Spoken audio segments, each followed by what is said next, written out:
একদম আমার কাছে আসার চেষ্টা করবি না। কেন আসবো না? তুমি তো আমার বউ, তাই আমার বউয়ের কাছে আসতেই পারি। বউ? কিসের বউ? আমি তোকে স্বামী হিসেবে মানি না, ইভেন বিয়েটাকেও মানি না, তাহলে কিসের বউ হলাম তোর? দেখো, এসব ডায়লগ দিয়ে কোনো লাভ হবে না। আমি তো তোমাকে ভালোবাসি, আর 3বার কবুল বলার পর থেকে তোমাকে বউ হিসেবে মেনে নিয়েছি। শোন, তুই মানলে কি হবে, আমি তো মানি না। আর তোর মতো একটা পিচ্চিকে আমি স্বামী হিসেবে কখনোই মেনে নিব না, তাই ভুলেও তুই আমার কাছে আসবি না। তুমি সব সময় আমার সাথে এত রাগ দেখাও কেন? আমি কি তোমাকে ভালোবাসার যোগ্য না, নাকি আমার ভালোবাসাটা তোমার কাছে তুচ্ছ মনে হয়? তুই বুঝতে পারছিস না তোকে আমার পছন্দ না? আমি তোকে কেন ইগনোর করি? কারণ তোকে সহ্য করতে পারি না, তাই বারবার ইগনোর করি। তুই কেন সেটা বুঝতে পারিস না? তারপরও নির্লজ্জের মতো আমার কাছে আসিস। সবটা জানার পরেও তুই আমাকে বিয়ে করলি কেন? তোর চিন্তাধারা দেখে আমি অবাক হয়ে যাচ্ছি। অবাক হওয়ার কি আছে? যেখানে আমি তোমাদের সম্মানটা বাঁচিয়েছি, সেখানে তোমার আমাকে ধন্যবাদ দেওয়া উচিত। আর তুমি কি না আমার সাথে রাগারাগি করছো? সেই প্রথম থেকেই তুমি আমার সাথে রুড বিহেভ করে আসছো। এখন তো একটু অন্তত ভালোভাবে কথা বলতে পারো। আর এখন আমি না তোমার স্বামী, তাহলে এভাবে রাগারাগি করো কেন? তুই বুঝতে পারছিস না তোকে আমার সহ্য হয় না, অসহ্য লাগে। তারপরও কেন তুই আমার কাছে আসিস? আর শেষ পর্যন্ত কিনা তোকে বিয়েটা করতে হয়েছে। তুই কি করে ভাবলি তোর সাথে আমি সারাটা জীবন কাটাবো? এক সেকেন্ড তোকে আমি সহ্য করতে পারি না, সেখানে সারা জীবন তোর সাথে থাকাটা ইম্পসিবল। সারা জীবন কাটাবে না তো কি করবে? আর কার কাছে যাবে তুমি? বয়ফ্রেন্ডের কাছে যাবে? তো যাও। একদম আমাকে রাগাবি না। বয়ফ্রেন্ডের কাছে যাই কিংবা অন্য কারো কাছে যাই, কিন্তু তোর সাথে একই ছাদের নিচে একই বাড়িতে থাকা আমার পক্ষে সম্ভব না। কারণ তুই একটা পিচ্চি, আর তোকে ভালোবাসাটা তো দূরে থাক, স্বামী হিসেবে মানতেই পারবো না। শোনো, অনেক শুনেছি তোমার এসব ডায়লগ। এখন আর বলে কোনো লাভ হবে না। এখন তুমি আমাকে স্বামী হিসেবে মানো কিংবা না মানো, তাতে আমার কিচ্ছু যায় আসে না। 3বার কবুল বলার পর থেকে আমি তোমাকে স্ত্রী হিসেবে মেনে নিয়েছি, সেটা আমার কাছে অনেক। তুই কি বোঝাতে চাইছিস? জোর করে আমার থেকে অধিকার আদায় করে নিবি? তাহলে তুই শুধু কি?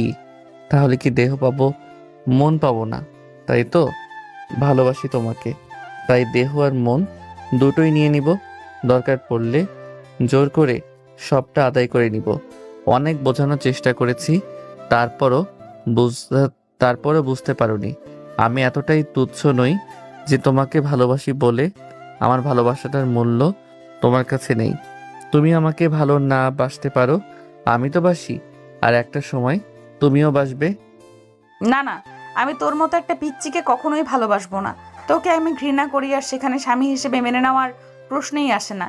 ইভেন বিয়েটা তো আমি করতেই চাচ্ছিলাম না। তুমি যে কি করতে চাইছিলে সেটা আমার খুব ভালোভাবেই জানা আছে। তুমি যাকে বিয়ে করতে চাইছিলে, তাহলে তাকে বিয়েটা করলে না কেন? একটা নারী পাচারকারীকে বিয়ে করতে যাচ্ছিলে, আর সে আজকে ধরা পড়ল। তাহলে বিয়েটা করে নিতে ওকে। তোমাদের সম্মান বাঁচাতে শেষ পর্যন্ত আমাকেই তোমার বিয়েটা করতে হয়েছে। আমি তো ছেড়ে দিয়েছিলাম সব কিছু উপরওয়ালার হাতে, আর বলেছিলাম না, যদি সত্যিকারের ভালোবেসে থাকি তাহলে ঠিকই তোমাকে নিজের করে পাবো। আর সেটাই হয়েছে। ঈশানের কথায় ঈশিকা কোনো কথা বলতে পারল না, মাথাটা নিচু করে নিল। ঈশান বুঝতে পারল ঈশিকা চাইলেও এখন আর ওর কাছ থেকে যেতে পারবে না, কারণ ঈশিকা যে ছেলেটার সাথে প্রেম করে বিয়ে করতে চেয়েছিল, সে ছেলেটা শুধু টাকা দেখে ওকে ভালোবেসেছিল। তারপর যখন অন্য একটা মেয়ের কাছে ঈশিকাদের থেকে বেশি টাকা দেখল, তখন সেই মেয়েটাকে প্রেমের জালে ফাঁসিয়েছিল। তারপর বিয়ের দিন বর আসার ঠিক আগ মুহূর্তে ঈশিকার আব্বু আম্মু জানতে পারে যে ছেলেটার সাথে ওনার মেয়ের বিয়ে দিচ্ছে সে একটা ফ্রড আর একজন স্মাগলার। সবটা জানার পর ওরা বিয়েটা ক্যান্সেল করে দেয়। তখন বিয়েটা হবে না এই কথা নিয়ে ঈশিকার বাসায় হুলুস্থুলুস বেঁধে যায়।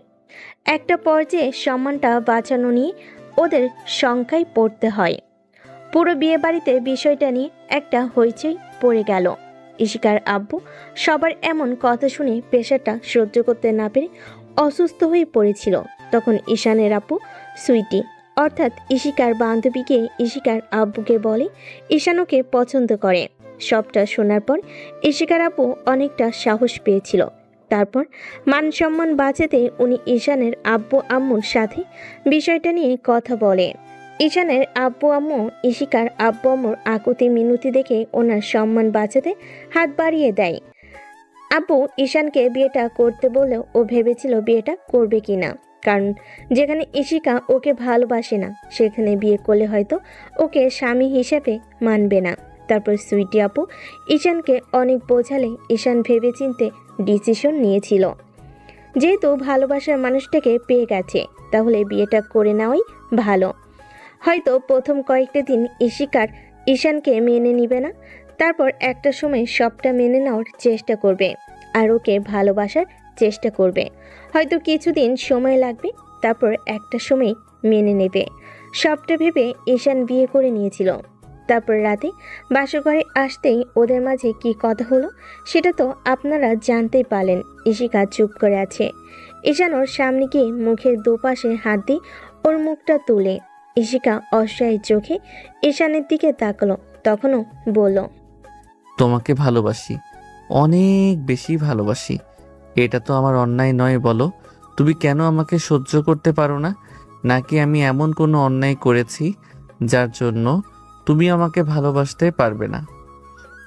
দেখো, ভালোবাসাটা আপনা আপনি হয়ে গেছে। আমি কি চেয়েছিলাম তোমাকে ভালোবাসতে? চাইনি তো। যখন জানতে পারলাম তুমি আপুর বান্ধবী আর তার উপর সিনিয়র, তখন তোমার থেকে দূরে সরে যেতে চাইছিলাম, কিন্তু আমার মনটা বেহায়া, তাই তোমার থেকে সরে যেতে গিয়ে আরো অনেক বেশি ভালোবেসে ফেলেছিলাম। তাই বারবার প্রকাশ করতাম। যখন তুমি আমাকে ইগনোর করে দূরে সরিয়ে দিয়েছিলে, অপমান করেছিলে, আমিও সবটা মেনে নিয়েছিলাম। যেদিন জানতে পারলাম তুমি অন্য কাউকে নিয়ে সুখে থাকতে চাও, তখন ভেবেছিলাম আমার ভালোবাসার মানুষটা সুখে থাকতে পারলেই আমার কাছে অনেক। কিন্তু তুমি তো জানতে না ছেলেটা ভালো নয়। তারপর শেষ পর্যায়ে যখন তোমাদের সম্মানটা নষ্ট হতে গিয়ে সেটা বাঁচানোর দায়ভার আমাদের হাতে পড়েছিল, তাই বিয়েটা করে নিয়েছিলাম। তোমাকে বলেছিলাম যদি সত্যিকারের ভালোবেসে থাকি তাহলে একদিন না একদিন নিজের করে পাবো, আর সেটাই হয়েছে। তাহলে আমাকে একটা সুযোগ দিতে পারছো না কেন তোমাকে ভালোবাসার? তাই না বলো, তাহলে কেন দিচ্ছ না? আমি কি এত বেশি অন্যায় করে ফেলেছি তোমাকে ভালোবেসে? একটাবার বিশ্বাস করে দেখো, কখনো তোমাকে কষ্ট পেতে দিব না। ইশিকা কোনো কথা বলছে না, তাই ঈশান হঠাৎ করে ওর কোমর জড়িয়ে ধরে নিজের অনেকটা কাছে নিয়ে এসে ওর মুখের একপাশে হাত রেখে ওর ঠোঁটের দিকে নিজের ঠোঁটগুলো এগুতে লাগলো। ইশিকা ঈশানকে কেন জানি আজকে চাইলেও আটকাতে পারলো না। ঈশান ওর ঠোঁট জোড়া নিজের দখলে করে নিল। ইশিকা সাথে সাথে চোখ বন্ধ করে নিয়ে দুহাতে ওর শাড়িটা খামচে ধরল। ঈশান পাগলের মতো ওর ঠোঁটে কিস করে যাচ্ছে। এ যেন কতদিনের ভালোবাসার বহিঃপ্রকাশ। ইশিকা রেসপন্স করছে না, তারপরও ঈশান নিজের মতো করে ওকে কিস করে চলেছে। ঈশান জানে ইশিকা এখনও রেগে আছে, আর এটাই স্বাভাবিক। যেখানে ওকে সহ্য করতে পারতো না সেখানে এত সহজে ওকে মেনে নিবে কি করে? ঈশান জানে না ইশিকা কেন ওকে সহ্য করতে পারে না। তো ইশিকা কোনো রেসপন্স করছিল না দেখে ঈশান ওকে ছেড়ে দেয়। তারপর ওর মুখের দিকে তাকালো। ইশিকা চোখ মুখ কুঁচকে রেখেছে। ঈশান এবার ওর ঘাড়ে আর গলে নাক ঘষতে শুরু করে। তাতে ইশিকা ঘন ঘন নিঃশ্বাস ফেলতে শুরু করে আর বেশ শিউরে উঠছিল। ঈশান ওর বুকের উপর থেকে শাড়ির আঁচলটা ফেলে দেয়। ইশিকা ঈশানের স্পর্শে এক প্রকার মাতাল হয়ে গেছে, তাই থাকতে না পেরে ওকে বুকের সাথে শক্ত করে জড়িয়ে ধরে। ঈশান বুঝতে পারল ইশিকা ওর স্পর্শে পেয়ে অনেকটাই উত্তেজিত হয়ে গেছে, তাই চাইলেও ঈশানকে আটকাতে পারছে না। ঈশান আর দেরি না করে ইশিকাকে কোলে উঠিয়ে নেয়। তারপর ওকে বেডে নিয়ে শুয়ে দিয়ে ওর শরীরের উপর নিজের ভরটা ছেড়ে দেয়। ঈশান খেয়াল করে ইশিকা কেমন শিউরে উঠছে। তখন ঈশান আবার ওকে আদর করতে শুরু করে। ইশিকা শারমকে কিস করতে লাগলো। ইশিকা বারবার ঈশানকে নিজের সাথে মিশিয়ে নেওয়ার চেষ্টা করছিল। ঈশান জানে এই ভালোবাসায় ইশিকার কোনো সম্মতি নেই। তারপর ঈশানের স্পর্শ ওকে পাগল করে তুলেছে, তাই ঈশানের ভালোবাসার কাছে নিজেকে আত্মসমর্পণ করে দিতে বাধ্য হয়েছে। একটা সময় ঈশান ওকে সম্পূর্ণ ভালোবাসায় আগলে নেয়। তারপর আদর করা হয়ে গেলে ঈশানুর ওকে মাথা রেখে ওকে শক্ত করে জড়িয়ে ধরে। ঈশান চোখ জোড়া বন্ধ করে রেখেছে, তাই ইশিকা ভাবেও ঘুমিয়ে পড়েছে। ইশিকা জানে না আজকে কেন ঈশানকে দূরে সরিয়ে দিতে পারল না, উল্টোকে বুকের সাথে জড়িয়ে ধরে রেখেছে। ইশিকা ভাবতেও পারেনি ঈশান হঠাৎ করে এমনভাবে ভালোবাসবে। আবার ভাবতেও অবাক লাগছে যে ছেলেটাকে এত বেশি ঘৃণা করে, অসহ্য মনে করে, সেই ছেলেটাই ওকে এমনভাবে ভালোবাসলো।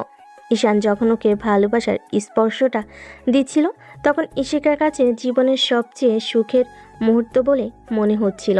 ইশিকা এখনও একটা ঘোরের মধ্যে আছে, তাই হয়তো ঈশানকে বুকের সাথে জড়িয়ে ধরে রেখেছে। ইশিকা বুঝতে পারছে না কেন ঈশানকে মেনে নিতে পারছে না, আর কেনই বা ওকে ভালোবাসতে পারে না। তাই নিজে নিজেই বলতে লাগলো, আমি কেন ওকে মেনে নিতে পারি না, কেন ওকে ভালোবাসতে পারি না? এখন তো আমার স্বামী, ওর অধিকার আছে সম্পূর্ণ আমাকে ভালোবেসে আগলে নেওয়ার, আর ও সেটাই করেছে। তাহলে আমি মন থেকে কেন সবটা মানতে পারি না? যে ছেলেটাকে বিয়ে করে নিতে চেয়েছিলাম সেই ছেলেটাকে তো একটা ফ্রুট বের হলো। ওকে ভালোবাসতাম কিনা জানি না, আর সেখানে ঈশান আমাদের সম্মানটা বাঁচালো, সেখানে আমি ওকে কেন মেনে নিতে পারি না? ইশিকা সারা রাত কথাগুলো ভেবে চলল, কিন্তু উত্তরও জানেনি। ভোর রাতে ইশিকাও ঘুমিয়ে পড়ে। পরের দিন সকালে ঈশানের ঘুম ভাঙলে ও খেয়াল করে ইশিকা ওকে জড়িয়ে ধরে রেখেছে। তারপর ঘড়ির দিকে তাকিয়ে দেখে 9টা বেজে গেছে, আর ওরা এখনও ঘুম থেকে ওঠেনি। তাই ঈশান ইশিকাকে ছাড়িয়ে নিতে গেলেও ঈশানকে আরও শক্ত করে জড়িয়ে ধরে। ঈশান বুঝতে পারে ইশিকা ঘুমের ঘরে হয়তো এমনটা করছে। তারপর ওকে ছাড়িয়ে নিয়ে ওয়াশরুমে চলে যায়। একটু পরে ঈশান বের হয়ে দেখে ইশিকা গায়ে চাদর পেঁচিয়ে বসে আছে আর কেমন ফুপিয়ে উঠছে। ইশিকার চোখে পানি দেখে ঈশান ওপাশে বসে বলে, কি হয়েছে? এভাবে কান্না করছো কেন? তুই এমনটা করতে পারলি আমার সাথে, জোর করে, আমার অনিচ্ছা সত্ত্বেও? আরে বাবা, কি করেছে বলবে তো? রাতে এসব কি করেছিস আমার সাথে? আমি তোকে বারণ করেছিলাম না তোকে স্বামী হিসেবে মানি না, ভালোবাসতে পারবো না, তাও কেন তুই আমার কাছে এসেছিস? তুই কেন আমাকে এভাবে স্পর্শ করলি? কেন, তাতে কি হয়েছে? তুমি তো আমার বউ, আর আমি তোমাকে ভালোবাসি। বলেছিলাম না জোর করে হলেও তোমাকে ভালোবেসে ভরিয়ে দিব। আর রাতে তো সব ঠিকই ছিল, যখন আদর করছিলাম তখন তো ঠিকই আমার বুকের সাথে আগলে নিয়েছিলে। তাহলে এখন আবার কি হলো? নাকি স্বপ্ন দেখে উঠেছ? নাকি বয়ফ্রেন্ডের কথা মনে পড়েছে? একদম উল্টাপাল্টা কথা বলবি না। তুই আমার সাথে এমনটা করতে পারলি কি করে? আমি তোকে বারণ করেছিলাম আমার কাছে আসবি না, তারপরও জোরপূর্বক আমার সাথে এসব করলি। আমি কেন তোর মতো একটা বাজে ছেলেকে বিয়ে করলাম? হ্যাঁ হ্যাঁ, আমি বাজে ছেলে, নিজের বউকে টাচ করেছি তো সেজন্য বাজে ছেলে হয়েছি। শোনো, এখন থেকে বাজে এই চরিত্রহীন ছেলেটার সাথেই তোমাকে থাকতে হবে। তাই সবটা মানিয়ে নাও। এখন থেকে রোজ তোমাকে এমন করে স্পর্শ করব যেটা তোমার কাছে জোরপূর্বক ভালোবাসা হলেও আমার কাছে ভালোবাসাটাকে নিজের করে পাওয়া। আর তুমি চাইলেও এখন আমার কাছ থেকে যেতে পারবে না। তুই কি ভেবেছিস সারা জীবন আমি তোর কাছে থাকবো? কখনোই না। তোর মতো একটা বাজে ছেলের কাছে আমি থাকবো না। 6টা মাস হলে আমি চলে যাব। কি করে যাও আমিও সেটা দেখব। ঠ্যাং ভেঙে গলায় ঝুলিয়ে দেব। তোমার সাহস কি করে হয় এসব কথা বলার? ঈশান কথাটা বলে শেষ করতে পারল না, তার আগে ইশিকা ভয়ে জোরে জোরে কান্না করে উঠল। কুত্তা হারামি, তুই আমাকে এসব কথা বলতে পারলি? একদম ভয় দেখাবি না। আমি কিন্তু সত্যিই তোকে ছেড়ে চলে যাব, দেখিস তখন কেমন লাগে। বললাম তো ভয় দেখাচ্ছি না, করে দেখাবো।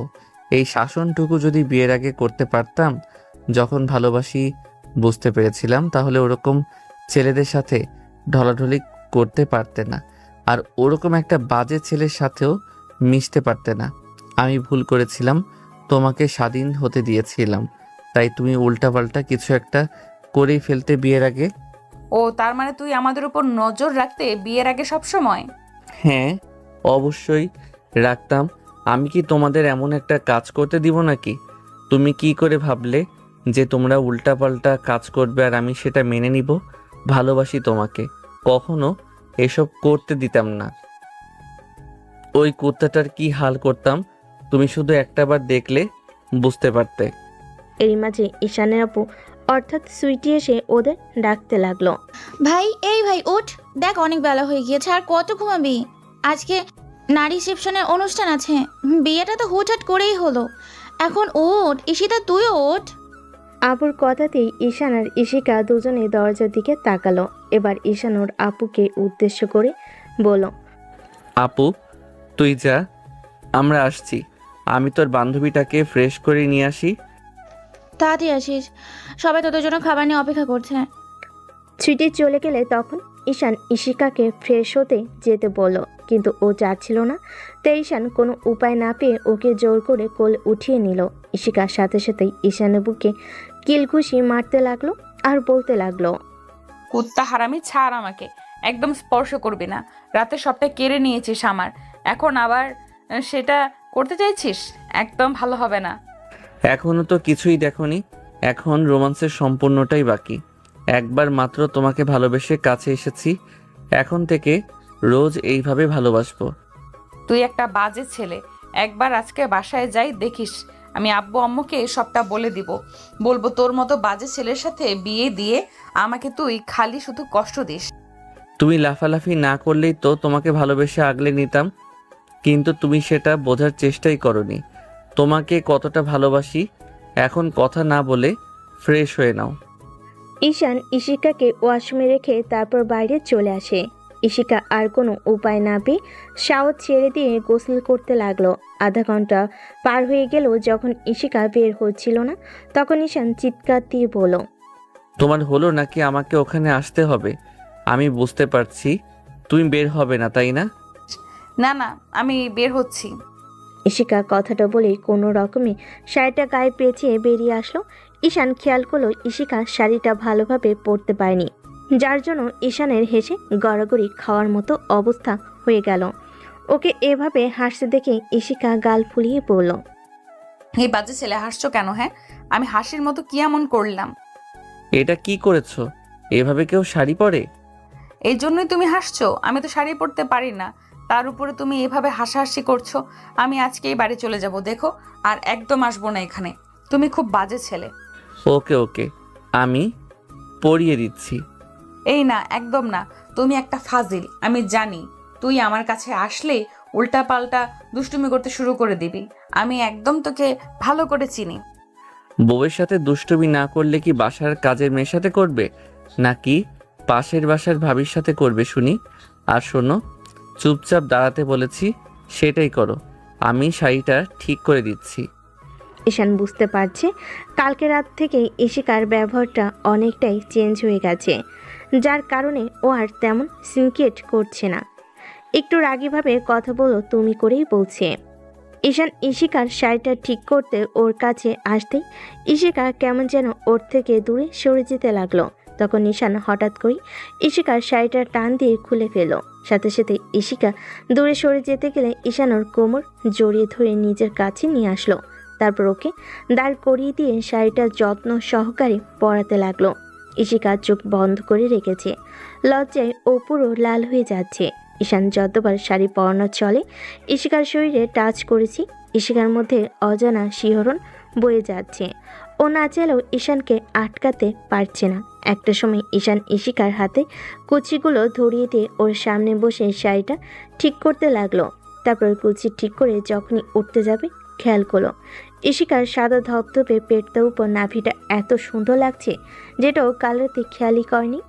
ঈশান পুরো ঘোরের মধ্যে চলে যাচ্ছিল। তারপর ও আর নিজেকে আটকাতে না পেরে ঈশিকার কোমরের দুপাশে হাত দিয়ে ওর নাভিতে নাক ডুবিয়ে দিল। ঈশানের গরম নিঃশ্বাস ঈশিকার নাভিতে পড়তে ও কেমন যেন শিউরে ওঠে। আর ঠিক তখনই ঈশান ওর নাভিতে কয়েকটা কিস করে দেয়। ঈশিকা থাকতে না পেরে ওর চুলগুলো দুহাতে খামচে ধরে ইশিকা না চাইতেও ঈশানের স্পর্শে পাগল হয়ে উঠছে, যেটা ঈশান কালকে রাত থেকে খুব ভালোভাবে বুঝতে পারছে। ইশিকা এতটাই জোরে নিঃশ্বাস নিচ্ছিল যার জন্য পুরো রুম শুধু ওর নিঃশ্বাসের শব্দটা বিচার করছিল।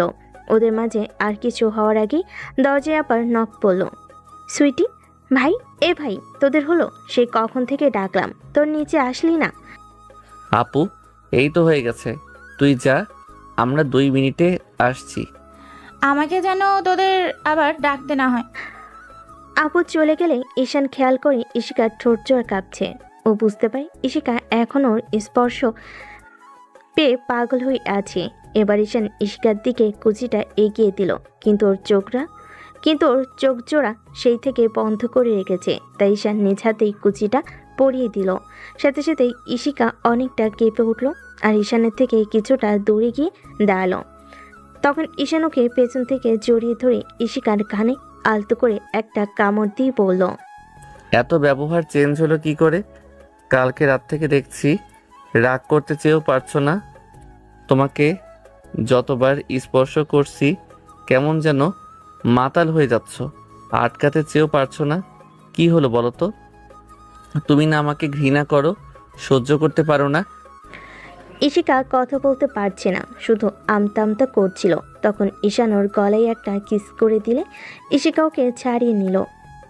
এই স্পর্শগুলোই একটা সময় আমাকে ভালোবাসতে বাধ্য করবে, দেখে নিও।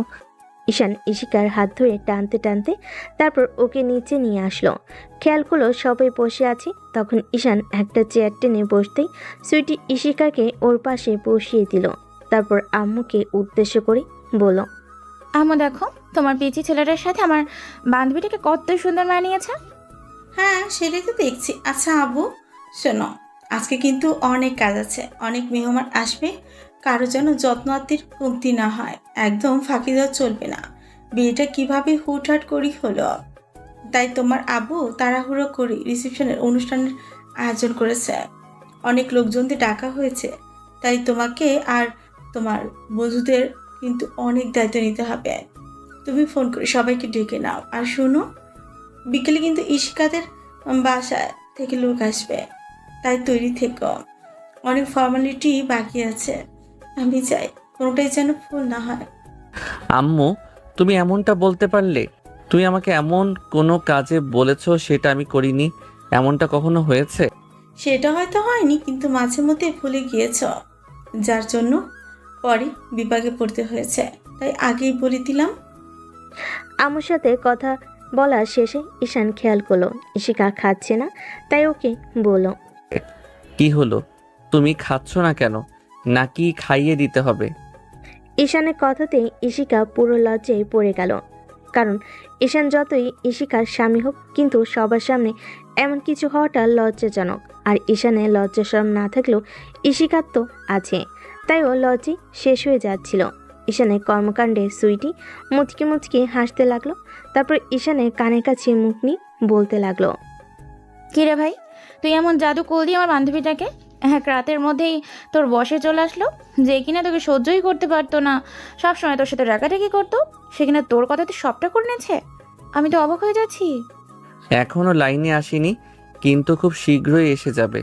আপু, তুই দেখ আমি ওকে কত তাড়াতাড়ি সোজা করে দেই। ও তো আমাকে চেনে না, এতদিন ওকে ভালোবেসেছি বলে কিছু বলিনি, কিন্তু এখন থেকে আমার রাগীর চেহারাটাও দেখাতে পাবে। যেই আমি ওকে ভালোবাসতে পারি, আবার সেই আমি ওকে শাসন করতে পারি। দেখ ভাই, যাই করিস বেশি বাড়াবাড়ি করিস না। ও কিন্তু অনেক ইমোশনাল, তারপর বেশি উল্টোপাল্টা কিছু একটা করে ফেলবে। আপু, তুই আমার উপর সবটা ছেড়ে দে, দেখিস আমি সবটা ম্যানেজ করে নিব। খাওয়া দাওয়া শেষ করে ঈশান আম্মুর কথা মতো ওর বন্ধুদের ডেকে নিল। সারাটা দিন ঈশান ব্যস্ততার কারণে ইশিকার সাথে একটু কথা বলতে পারল না। তারপর সন্ধ্যার দিকে রিসেপশনে অনুষ্ঠানটা শেষ হলে ওদের ইশিকাদের বাসায় নিয়ে যাওয়া হলো। ঈশান শ্বশুর শাশুড়ির সাথে কৌশল বিনিময় করে নিল, আর ইশিকা ওকে রেখেই একা একাই রুমের দিকে চলে গেল। তখন ইশিকার আম্মুকে উদ্দেশ্য করে বলল, মামনি, এটা কেমন বেয়াদবি? তুমি জামাইকে রেখে এভাবে একা চলে যাচ্ছ কেন? ইশিকা কোনো কথা না বলে চলে গেল। তখন ঈশান একটা হাসি দিয়ে আম্মুর দিকে তাকালে আম্মু বলল, আব্বু, তুমি কিছু মনে করো না। দেখো, বিয়েটা তো হুটহাট করেই হলো, তার উপর অন্য একটা ছেলের সাথে ইশিকার বিয়ে হবার কথা ছিল। ও মনে হয় তোমাকে মেনে নিতে পারেনি, তাই না? তুমি মন খারাপ করো না প্লিজ। মন খারাপ করিনি আম্মু। তোমার মেয়ে আমাকে কতদিন ইগনোর করে সেটাও দেখব। খুব শীঘ্রই আমার বসে চলে আসবে, দেখো। আমাকে ইগনোর করতে পারবে না। তোমরা টেনশন করো না, আমি ওকে ঠিক সোজা করে ফেলবো, দেখো। জানো তো আব্বু, মেয়েটা এতটা রাগী যেটা বলে বোঝাতে পারবো না। ও যখন যেটা চেয়েছে সেটাই দিতে হয়েছে। কালকে এরকম একটা ঘটনা ঘটলো যেখানে তুমি আমার মেয়েটাকে বিয়ে না করলে আমাদের সম্মানটাই ধুলোর সাথে মিশে যেত। সেখানে মেয়েটা তোমার সাথে এমন মিসবিহেভ করে, তোমাদের কাছে আমরা সারা জীবন কৃতজ্ঞ থাকবো। আম্মু, তুমি এসব কি বলছো? তোমার মেয়েকে আমি প্রচণ্ড পরিমাণে ভালোবাসি। এটা তো আমার কর্তব্য ছিল। ভালোবাসার মানুষটার অসম্মান কি করে হতে দিতাম বলো? তুমি টেনশন করো না, সব ঠিক হয়ে যাবে, দেখিও। আব্বু, জানো না তোমার বউয়ের এখনো বাচ্চাদের মতন স্বভাব। মাঝে মধ্যে এমন এমন কাজ করে যার জন্য ওকেই কষ্ট পেতে হয়। তুমি ওর ভুল ত্রুটিগুলো মাফ করে দিও। এখন তো তুমি ওর স্বামী, ওর সব দিকটা তোমাকেই দেখে রাখতে হবে। ও যদি কোনো ভুল ত্রুটি করে তুমি আমাদের বলো, আমরা সবটা সহ্য নেওয়ার চেষ্টা করব। তারপরেও ওকে কোনো কষ্ট দিও না যেটা ও সহ্য করতে পারবে না। আম্মু, তুমি টেনশন করো না তো, আমি সবটা ম্যানেজ করে নিব। তোমার মেয়েটা একটু রাগী, আমি সেটা আগে থেকেই জানি। দেখো, সব ঠিক হয়ে যাবে। ও খুব শীঘ্রই আমাকে মেনেও নিবে আর সংসারে মনোযোগ দেবে। আর ওর রাগ অভিমানটাও খুব শীঘ্রই দূর করে দিব আমি। ঈশান বেশ কিছুক্ষণ ইশিকার আম্মুর সাথে কথা বলে রুমে চলে আসলো। দেখলো ইশিকার রুমে গাল ফুলিয়ে বসে আছে। ঈশান এসেই ওর মুখটা খুব শক্ত করে চেপে ধরে বলল, এত তেজ কিসের তোমার? বলছি না রাগ অভিমানটা এখান থেকে কমাবে। একদম আমার সাথে রাগ দেখাতে আসবে না। অনেক সহ্য করেছি, কিন্তু আর না। ঈশান ছাড়ো, আমার লাগছে, প্লিজ। এমন করতেছো কেন? আমি কি এমন করছি? তাহলে এমন করে চলে আসলে কেন? হ্যাঁ, তা নয় তো কি করবে? তোমাকে কোলে করে নাচবে? দেখো, আমার এত আদিক্ষেতা করার ইচ্ছে নেই। আমি তো তোমাকে বলেই দিয়েছি, আমি তোকে ভালোবাসি না, আমি বিয়েটাও মানি না, আর কখনো তোমাকে স্বামীর অধিকারটাও দিতে পারবো না। সেটা কি করে না দাও আমিও দেখে নিব। তুমি কি করে আমাকে দূরে রাখতে পারো আমিও দেখে নিব। কতদিন আমার থেকে এইভাবে মুখ ফিরিয়ে নাও, দেখব। আমি জানি তুমি জোর করে সবটা করার চেষ্টা করবে, তাই না? তোমার যা ইচ্ছা করো, কিন্তু আমি মন থেকে কখনোই তোমাকে ভালোবাসবো না। আমি জানি তুমি এগুলো কিসের জন্য করছো। হয়তো আমাকে নিজের করে পাওয়ার জন্য করছো, কিন্তু আমি মন থেকে কখনো তোমার ভালোবাসাটা চাই না। এখন তোমার চাওয়া না চাওয়াতে কিছু আসে যায় না। আমি খুব শীঘ্রই তোমাকে বুঝিয়ে দেব তুমি এতদিন ভুল করেছো। আমাকে ভালো না বাসাটা তোমার জন্য ভুল ছিল। ইশিকাকে ছেড়ে দিয়ে ঈশান ওয়াশরুমে চলে গেল। বাইরে এসে দেখলো ইশিকা কার সাথে যেন কথা বলছে। ঈশান কোনো কথা না বলে বেলকনিতে গিয়ে দাঁড়ালো। ঈশান যতই ইশিকার সাথে বাজে ব্যবহার করছে, উল্টো নিজেরই খারাপ লাগছে। অন্যদিকে ইশিকা না চাইলেও ঈশানকে দূরে সরাতে পারে না। হয়তো আব্বু আম্মু সম্মান বাঁচিয়েছে তাই। আর ঈশান মনের দিক থেকে অনেকটাই ভেঙে পড়েছে যে এত কিছু করার চেষ্টা করেও ইশিকার মনে একটু জায়গা করে নিতে পারছে না। তাই ও মনটা অনেকটাই দুর্বল হয়ে গেছে। তারপর দাঁতে দাঁত চেপে সবটা সহ্য করে নিচ্ছে। ঈশানের বিশ্বাস আছে একটা সময় ইশিকাও ওকে ভালোবাসবে। তো রাতে খাওয়া দাওয়া শেষে দুজনেই রুমে আসে। তখন ইশিকা সোফার দিকে যেতে গেলে ঈশান ওর একটা হাত ধরে ফেলে আর বিছানায় জোর করে এনে বসিয়ে দিয়ে বলে, ওদিকে কোথায় যাচ্ছ? আমি তোর সাথে এক বিছানাতে থাকবো না। আমি জানি তুই জোর করে আমার সাথে উল্টাপাল্টা করবি, তাই আমি তোর সাথে এক মুহূর্তও থাকতে চাই না। একদম নাটক দেখাবে না, তাহলে আমার থেকে খারাপ কেউ হবে না। এখানে চুপচাপ শুয়ে পড়ো, আমি তোমার বুকে মাথা রাখবো। তোমার আমার বুকে মাথা রাখার ইচ্ছে না থাকলেও আমার তোমার বুকে রাখার ইচ্ছে আছে। জোর করে সবটা করতে চাস, তাই না? আমি তোকে কখনোই ভালোবাসবো না, বলছি না? ভালোবাসো না বাসো সেটা পরে প্রশ্ন। আগে তোমাকে একটা বেবির আম্মু বানিয়ে দেই, তখন ঠিকই আমাকে ভালোবাসবে। তোর মতো কাপুরুষ এ ছাড়া আর কি বা করতে পারে? আমি খুব ভালো করে জানি তোর এ ছাড়া আর কোনো মুরদ নেই। তুই জোরপূর্বক একটা মেয়ের অনিচ্ছায় তাকে শুধু স্পর্শ করতেই পারবি। ইশিকা কথাটা শেষ করার সাথে সাথে ঈশান রেগে ঠাস করে ওর মুখে একটা থাপ্পড় বসিয়ে দিল। সাথে সাথেই ইশিকা কান্না করে দিল আর বলতে লাগলো, তুই আমাকে মারলি? আমি না তোর থেকে সিনিয়র? আমি সব আম্মুকে বলে দিব। তোর এত বড় সাহস, তুই আমাকে মারিস? আমি না কাপুরুষ, তাই পুরুষ কিনা সেটা সে প্রমাণ দিলাম। তোমার সাহস কি করে হয় আমাকে এসব কথা বলার? তুমি আমার সাথে থাকবে না মানে আম্মুকে বলবে তো বলো। কি বলবে? তোমার গায়ে হাত তুলেছি, কি জন্য হাত তুলেছি সেটা বলবে না? এত ঢং দেখিও না। শোনো, মেয়ে হয়ে জন্মেছো, তাই স্বামীর পরিচয় তোমাকে এখন থেকে বাঁচতে হবে। ভুল করেও আমার থেকে দূরে যাওয়ার চেষ্টা করো না, তাহলে সেটা তোমার জন্য ভালো হবে না। এখন কথা না বলে চুপচাপ শুয়ে পড়ো। না, আমি তোর সাথে শুভ না। তুই আমাকে মারলি। কথা না শুনলে এখন আরেকটা দেবো, সেটা কি তোমার জন্য ভালো হবে? শুতে বলেছি না, শুয়ে পড়ো। ঈশানের ধমকের সুরে কথাতে ইশিকা জোরে জোরে কান্না করে দিল। তখন ঈশান রাগের চোখে ওর দিকে তাকাতেই ভয় পেয়ে ইশিকা শুয়ে পড়ল। ইশিকা শুতেই ঈশান ওর পাশে শুয়ে পড়ে, তারপর ওকে জড়িয়ে ধরলো। তারপর ওর চোখের দিকে তাকিয়ে বলল, তুমি কান্না থামাবে নাকি আমাকে আরো কিছু করতে হবে? এই না না, আমি কান্না থামাচ্ছি। তুমি এত বকা দাও কেন আমাকে? বকা খাওয়ার মতো কাজ করো কেন? এখন নাক টানা বন্ধ করে আমাকে জড়িয়ে ধরো আর মাথায় হাত বুলিয়ে দাও। আমার ঘুম পাচ্ছে, জান। ইশিকা ঈশানের রাগী চেহারা দেখে ওর মাথায় হাত বুলাতে লাগলো। ও এখনো ফুপিয়ে ফুপিয়ে উঠছে। তখন ঈশান আবারও রাগী কণ্ঠে বলল, বউ, এবার কিন্তু বাড়াবাড়ি হয়ে যাচ্ছে। এমন না যে তোমার সাথে জোর করে কিছু করেছি, আজকে কিছুই করিনি, শুধু তোমার বুকে মাথা রেখেছি। নাকি এটাও তোমার সহ্য হচ্ছে না বলো? তুমি রাখবে কেন? আমি বলেছি না আমি তোমাকে ভালোবাসি না? তুমি জোর করে আমার সাথে সবটা করেছো। আমার তোমাকে সহ্য হয় না, পছন্দ করি না তোমাকে। তারপরও কেন এমন করো সব সময়? ইশিকা এরকম কথাতে ঈশানে খুব খারাপ লাগলো। তারপর ওকে জড়িয়ে ধরে রাখলো আর বলতে লাগলো, কি করব বলো? ওই যে বারবার বলতে না, নির্লজ্জ বেহায়া, অনেক বেশি ভালোবাসি, তাই সেটা বোঝাতে পারিনি। তারপরও জোরপূর্বক সবটা করার চেষ্টা করি, আমার বলে অধিকার খাটানোর চেষ্টা করি, কিন্তু আমি জানি সেটা আমার নয়। যতদিন আমার ভেতরে ইচ্ছা শক্তিটা আছে না, আমি তোমাকে বোঝানোর চেষ্টা করে যাব। জোর করে হলেও নিজের ভালোবাসায় তোমাকে ভরিয়ে দেওয়ার চেষ্টা করব। তুমি আমার উপর রাগ অভিমান যা করো করতে পারো, সমস্যা নেই। বিয়ের আগেও যেমনটা করেছো, এখনো তেমনটাই করছো। আমি বুঝতে পারছি তুমি মন থেকে কিছুই চাও না।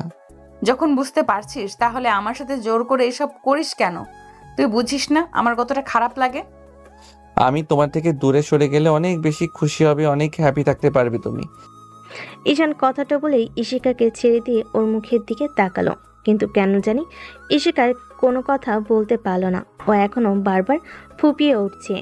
2-3 মিনিট যাবৎ ঈশান ইশিকার মুখের দিকে তাকিয়ে রইল আর বারবার জিজ্ঞেস করলো কথাটা। তারপর ইশিকা কোনো কথা বলল না। ঈশান আবারও ওকে জড়িয়ে ধরলো। ইশিকার অনিচ্ছা সত্ত্বেও ওর মাথায় হাত বুলিয়ে দিতে লাগলো।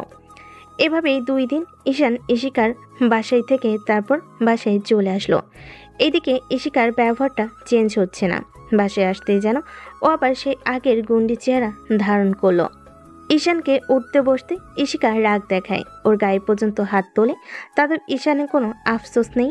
ঈশান জানে যখন ইশিকা ওকে ভালোবাসবে তখন আর এই কষ্টটা থাকবে না। ভালোবাসার মানুষের দেওয়া কষ্টটা না হয় একটু সহ্য করে নিবে। ইশিকার লেখাপড়াটা শেষ হয়নি, তাই আব্বুকে বলে উনি ইশিকাকে কলেজে যেতে বলে। আর ঈশান জানে ইশিকার কাজ হচ্ছে কলেজে গিয়ে ফ্রেন্ডদের সাথে ফালতু আড্ডা দিয়ে সময় নষ্ট করা। আর ইশিকা দেখতে মারাত্মক সুন্দরী, তাই ছেলেরাও কথা বলার ছলে ওর গায়ের উপর ঢলে পড়ে। তাতে ইশিকার কোনো ভ্রুক্ষেপ নেই। বিয়ের পর থেকে আব্বু ঈশানকে অফিসে বসতে বলেছে, তাই ও মাঝে মধ্যে কলেজে আসে। অফিসে কাজ করতে গিয়ে কলেজের দিকটায় তেমন সময় দেওয়া হয় না। আজকে কাজ কম থাকায় ঈশান ভাবে একটু কলেজের দিকে যাবে। তারপর ক্যাম্পাসে আসতেই খেয়াল করে ইশিকা ওদের আড্ডার জায়গায় বসে একটা ছেলের সাথে বেশ হাসাহাসি করে কথা বলছে। এমন কিছু দেখেই ঈশানের বেশ খারাপ লাগে, কারণ ও যতবার ইশিকাকে বারণ করেছে ছেলেদের সাথে মিশতে, ইশিকা তত বেশি কাজটা করে। ঈশানকে ইশিকার সামনে এসে দাঁড়ালো। ও একবার ঈশানের দিকে তাকিয়ে চোখ ফিরিয়ে নিল, আর ঈশান রাগী কণ্ঠে বলল, বেশিবার বেড়ে গেছো তাই না? বারবার বারণ করার পরও অন্য ছেলেগুলোর সাথে হাসাহাসি করে কথা বলছো। শোন, আমি কি করব না করব সেটা তোকে বলে দিতে হবে না। তুই কে রে আমাকে এইসব কথা বলার? হ্যাঁ, আমি কে সেটা ভুলে গেছো নাকি? কাগজপত্রগুলো বের করে দেখাবো? শোনো, আমি রেগে যাই, তার আগে এখান থেকে ওঠো আর বাসায় চলো। আজকে তোমার কি হাল করি তুমি শুধু একটাবার বাসায় চলো, দেখতে পাবে। তুই আমার কি করবি রে? কিছুই করতে পারবি না। আমি বুঝতে পেরেছি তোর সাথে নরমভাবে কথা বলে কোনো লাভ হবে না। এখন থেকে তুই শুধু আমার রাগের চেহারাটাই দেখবি। আমি তোকে কি করে ইগনোর করতে পারি তুইও সেটা দেখবি। খুব তেজ বেড়ে গেছে তোমার না? দাঁড়াও, আজকে বাসায় যাই, তারপর দেখাবো মজা। ঈশান কথাটা বলেই ইশিকাকে হাত ধরে টেনে ওঠালো। সবাই কেমন যেন ওদের দিকে তাকিয়ে রইল। সাথে সাথেই ইশিকা এক ঝটকায় ঈশানের হাতটা ছাড় নিয়ে ঠাস করে ওর গালে একটা থাপ্পড় মেরে দিল। ইশিকার এরকম কর্মকাণ্ডে ঈশান হতবাক হয়ে ওর দিকে তাকিয়ে রইল। ইশিকা রাগী কণ্ঠে বলতে লাগলো, জীবনের সবচেয়ে বড় ভুল করেছি কি জানিস তো? তোর মতো একটা বাজে ছেলেকে বিয়ে করে। না হলে আমাকে এত টর্চার সহ্য করতে হতো না। তুই বুঝিস না আমার তোকে অসহ্য লাগে, তারপরও আমার গায়ে হাত দিস। সেদিন যদি তোকে বিয়েটা না করে সুইসাইড করে মরে যেতাম না, তারপরও এরকম টর্চার আমাকে সহ্য করতে হতো না।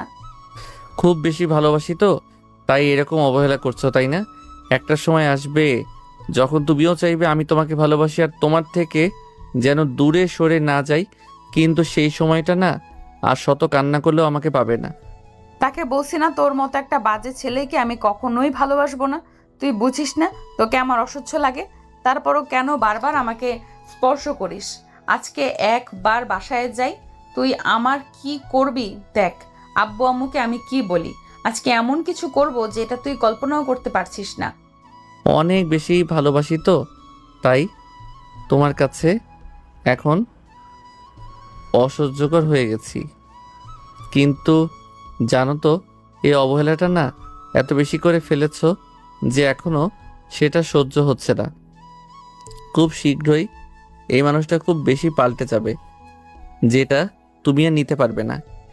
ঈশানের কথায় ইশিকা হেসে উড়িয়ে দিল, তাই সবার সামনে হাসতে লাগলো। তারপর ঈশান ওর মুখের দিকে তাকিয়ে রইল। ইশিকা অনেকক্ষণ ওকে কথা শুনি তারপর সেখান থেকে চলে গেল। ঈশান বেশ কিছুক্ষণ বাইরে ঘোরাঘুরি করে বাসে চলে আসলো। মনটা ভালো নেই। এরই মাঝে বাসে এসে কলিং বেল দিতেই এসে দরজা খুলে দিল। ঈশান বাসে এসে কলিং বেল দিতেই সুইটে এসে দরজা খুলে দিল। ঈশান ভেতরে আসতেই খেয়াল করলো ইশিকার কান্নাকাটি করছে। ঈশানের বুকটা কেঁপে উঠল। ও গিয়েই ইশিকার সামনে হাঁটু গেয়ে বসে ওর মুখে দুপাশে হাত দিয়ে বলল, কি হয়েছে তোমার? কান্না করছো কেন? কে কি বলেছে আমাকে বলো। ঈশান কথাটা বলে শেষ করতে পারল না। তার আগে আপু এসে ওর শার্টের কলার টেনে ধরে দাঁড় করিয়ে ঠাস ঠাস করে ওর গালে দুইটা থাপ্পড় মেরে দিল। ঘটনাটা এত দ্রুত ঘটে গেল যার জন্য সবটা ঈশানের মাথার উপর দিয়ে গেল। ও কি বলবে বুঝতে পারছে না। তারপর স্বাভাবিকভাবেই বলল, আব্বু তুমি আমাকে মারলে কেন? আমি কি কোনো ভুল করেছি? এত বড় একটা অন্যায় করার পরও তুমি বলছো কি করেছো? তোমার সাহস দেখে আমি অবাক হয়ে যাচ্ছি। দিন দিন তুমি এতটাই বাজে হয়ে যাচ্ছ, যার জন্য কোথায় কি ব্যবহার করতে হয়, কার সাথে কিভাবে মিশতে হয় তুমি সেটাও জানো না। আব্বু আমি কি করেছি সেটা তো বলো। আর একটা বাজে কথা বলবে না। রাস্তার মেয়েগুলোর সাথে ঢলাঢলি করে বেড়াও, তাদের সাথে সম্পর্ক রাখো, আর শেষ পর্যন্ত কিনা এসব কাজ করতে পারলে ছি। আব্বু তুমি আমাকে ভুল বুঝছো, আমি এমন কিছু করিনি। ঈশান কথাটা শেষ করার আগেই আব্বু যখন ওকে আরেকটা থাপ্পড় মারতে যাবে, ঈশাকে এসে আব্বুর হাতটা ধরে ফেলো আর কান্না করতে করতে বলতে লাগলো, আব্বু তুমি ওকে মেরো না, ওকে মারলে আমার খুব কষ্ট হবে। তোমার যত রাগ আছে আমার উপরে দেখাও। বাবু তুমি বলে দাও তুমি এখন থেকে আর ওইসব বাজে মেয়ের সাথে মিশবে না, আর কাছেও যাবে না। ওরা তোমাকে মায়ায় ফেলে এমনটা করেছে তাই না বলো? ঈশান ইশিকার কথাটা শুনে অবাক হয়ে যাচ্ছে। ও ভাবতেই পারছে না ইশিকা এমন কথা কেন বলছে। এবার আম্মু এসে বলতে লাগলো, ভাবতে ঘৃণা লাগছে। তুই কিনা আমার ছেলে শেষ পর্যন্ত কিনা এরকম একটা কাজ করতে পারলো। আমি কি করেছি সেটা তো বলবে, তা না বলে উল্টাপাল্টা দোষারোপ করছো আমাকে। ইশিকা, তুমি আব্বু আম্মুকে কি ভুলভাল বুঝিয়েছো? ঈশানের কথাতে ইশিকার কানের গতিটা বেড়ে গেল, যার জন্য আব্বু আরও রেগে গেল। আবারও ঈশানকে মারতে গেলে সুইটি আপু এসে আব্বুকে আটকে দিয়ে বলল, আব্বু, তুমি রাগারাগি করো না, আমি ওর সাথে কথা বলছি। ভাই, তুই এমন কাজ কেন করছিস? আপু, তুই কি বলছিস? আমি তো সেটাই বুঝতে পারছি না। আমি আবার কি করলাম যার জন্য তোমরা আমার উপর এভাবে রেগে আছিস? ভাই, এবার কিন্তু বারবারই হয়ে যাচ্ছে। ইশিকা আমাকে সব বলেছে। তুই তোর ক্লাসমেটের সাথে রিলেশনে জড়িয়েছিস, শেষ পর্যন্ত কিনা মেয়েটার সাথে ডেটে গিয়েছিস। এইসব কথা আমাকে ঈশিতার কাছ থেকে শুনতে হচ্ছে। তুই কি করে পারলি ঘরে বউ রেখে এরকম একটা কাজ করতে? তুই না ঈশিকাকে ভালোবাসিস, ওর জন্য কষ্ট পেতে? তাহলে বিয়ের পর তোর বিয়েটা তো চেঞ্জ হলো কি করে? একটা মাসে তুই এইভাবে পাল্টে গেলি। আমি তো চিন্তা ভাবনা দেখে অবাক হয়ে যাচ্ছি। আপুর কথা শুনে ঈশান ইশিকার দিকে তাকালো, খেয়াল করলো ও কান্না করে শেষ হয়ে যাচ্ছে। মনে হচ্ছে সত্যি সত্যি কান্না করছে। ঈশান ওর এরকম নাটক দেখে অবাক হয়ে যাচ্ছে, তাই ইশিকা সামনে এসে বলতে লাগলো, বাহ, বেশ ভালোই নাটক সাজিয়েছো। এসব কথা তুমি বলতে পারলে? শেষ পর্যন্ত আমাকে একটা চরিত্রহীন ছেলে বানিয়ে দিলে। একদম ওর সাথে রাগারাগি করবে না। তুমি যেটা করেছো ও সেটাই বলেছে। তুমি শেষ পর্যন্ত এর একটা কাজ করবে আমি ভাবতেও পারছি না। তোমার চিন্তাধারা দেখে আমি অবাক হয়ে যাচ্ছি। তুমি কিনা শেষ পর্যন্ত আমার ছেলে হয়ে এরকম একটা কাজ করলে। আম্মু, কেন বুঝতে চাইছো না? আমি এমন কাজ করিনি। তোমরা আমাকে একটু বিশ্বাস করো। আচ্ছা, তোমরা কখনো শুনেছো আমি কোনো মেয়ের সাথে এরকমটা করেছি? আগে শুনিনি, কিন্তু আজকে শুনে অবাক হয়েছিলাম। তারপর যখন ওই মেয়েটার সাথে তোর ছবি দেখলাম, সেটা দেখে তো আরো অবাক হয়েছে। ঈশান আপুর কথাতে অবাক হয়ে যাচ্ছে, তাই বলল, আপু, কি এমন ছবি দেখেছো যার জন্য তোমরা অবাক হয়ে গেছো? আমাকে একটু দেখাবে? সুইটি ইশিকার ফোনটা এনে তারপর ঈশানের সামনে ধরলো। তাতে দেখা যাচ্ছে ঈশান ওর একটা ক্লাসমেটের হাত ধরে হাঁটছে। ছবিটা দেখে ঈশান ইশিকার দিকে তাকিয়ে রইল। তখন ঈশান বলল, এটা বিয়ের আগের ছবি, আর ও আমার ফ্রেন্ড। আর ফ্রেন্ডের হাত ধরা কি অন্যায় বলো? ইশিকাও তো কত ছেলের গায়ে পড়ে কথা বলে, শেষ পর্যন্ত বিয়ের আগে একটা রিলেশনে জড়িয়েছিল। তাতে কি আমি কিছু বলেছি? আর তুমি আজকে আব্বু আম্মুর সামনে এসে এসব উল্টাপাল্টা নাটক করলে। আমি বুঝতে পারছি তুমি আমাকে ভালোবাসো না বলেই সবার সামনে এইভাবে ছোট করতেও দুবার ভাবছো না। কিন্তু মনে রেখো, আমি তোমাকে যেদিন থেকে ভালোবাসি সেটা প্রকাশ করেছি। সেদিন থেকে তুমি আমাকে যতটা কষ্ট দিচ্ছ, একদিন এর থেকে বেশি কষ্ট তুমি পাবে। তোমার এরপরও সাহস হয় কি করে ওকে আমাদের সামনে দাঁড়িয়ে ভয় দেখানোর? আমি বুঝতে পেরেছি তোমার এ বাসায় থাকার ইচ্ছে নেই, তাই না? তুমি মেয়েটাকে ভালোবাসো বলে আমি সবটা জানা শোনার পরও ওর সাথে বিয়েটা দিয়েছি। আর তুমি কিনা ওকে বিয়ে করার পর এরকম একটা কাজ করলে আমি সেটা ভাবতেও পারছি না। আব্বু, বারবার এক কথা কেন বলছো? আমি তো বলছি আমি এমনটা করিনি। ইশিকা, তুমি কেন এরকম নাটক করছো? হ্যাঁ, তুমি আমাকে ভালোবাসো না সেটা বলে দাও। তুমি আমার সাথে থাকতে চাও না সেটা বলতে পারো না? উল্টো আমাকে সবার সামনে ছোট করছো, তাই না? দেখেছো আব্বু, তোমার ছেলে কতটা পাল্টে গেছে। একটা মাসেও আমাকে ভুলে গেছে। আমাকে এত বেশি ভালোবাসার পরও ও অন্য একটা মেয়ের সাথে রিলেশনে জড়িয়েছে, আর আজকে আমার সাথে এমন করে কথা বলছে। ঈশান, তুমি এমনটা বলতে পারলে আমাকে? ইশিকা, এবার কিন্তু বাড়াবাড়ি হয়ে যাচ্ছে। আমি বলছি না আমি এমন কিছু করিনি। আমি জানি তুমি প্ল্যান করে সবটা করছো। দেখো, আমি তো তোমাকে বলে দিয়েছি আর তোমাকে ডিস্টার্ব করবো না। আর তুমি চাইলে বাসায় চলে যেতে পারো, কারণ জোর করে যে আর যাই হোক ভালোবাসাটা হয় না, সেটা আমি কয়েকদিনেই বুঝে গেছি। ঈশান কথাটা শেষ করতে পারল না, তার আগেই আব্বু রেগিকে আবার একটা থাপ্পড় মেরে দিল আর বলতে লাগলো, হ্যাঁ বৌমা, চলে গেল তো তোমার সুবিধা হয়। এসব রঙ্গলীলা বাইরে চালিয়ে যেতে পারো, তাই না? তোমার সাহস কি করে হয় ওকে বাসায় চলে যাওয়ার কথা বলা? ওকে বাসায় চলে যাওয়ার কথা বলো। আজকে তুমি বাসা থেকে বেরিয়ে যাবে, এমন একটা কাজ করছো, তার উপর ইশিকার সাথে সাউট করে কথা বলছো। আব্বু, আমি বারবার বলছি এমনটা করিনি। তারপরও তোমরা বিশ্বাস করতে পারছো না? তোমাদের ছেলের উপর তোমাদের এইটুকু বিশ্বাস নেই? বাইরে একটা মেয়ে বলছে আর তোমরা তাতে বিশ্বাস করে নিয়েছো। একদিন তোমরা ঠিকই জানতে পারবে আমি এই কাজটা করিনি, আর সেদিন তোমরা অনেক আফসোস করবে। দেখো, তোমার মতো কুলাঙ্গারের ছেলের জন্য আমার কখনো আফসোস হবে না, যে কিনা ঘরে বউ রেখে এরকম একটা কাজ করতে পারে। আমি বলছি আমি এমন কাজ করিনি, আর যদি করেও থাকি তাহলে বেশ করেছি। ঈশান রাগ করে কথাটা বলে দিল, যার জন্য আব্বু প্রচণ্ড পরিমাণে রেগে গেল। ওর গায়ে হাত তুলতে গেলে এবার আব্বু এসে আটকে দিল। তারপর আব্বুকে কিছুটা দূরে নিয়ে গিয়ে বলতে লাগলো, ভাই তুই রুমে যা। আব্বু তুমি কি শুরু করলে বলো তো? আমি ওকে বুঝিয়ে বলছি, তুমি রাগারাগি করো না। ছোট মানুষ একটা ভুল করে ফেলেছে, তার জন্য তুমি এমন করে রাগারাগি করলে তো তোমার শরীরটা খারাপ হবে। ও এতটা ছোট মানুষ না যে কিছু বুঝতে পারে না। বিয়েটা করেছে দুদিন পরে বাচ্চার বাবা হবে, আর এখন এমন উল্টাপাল্টা কাজ করে বেড়াচ্ছে।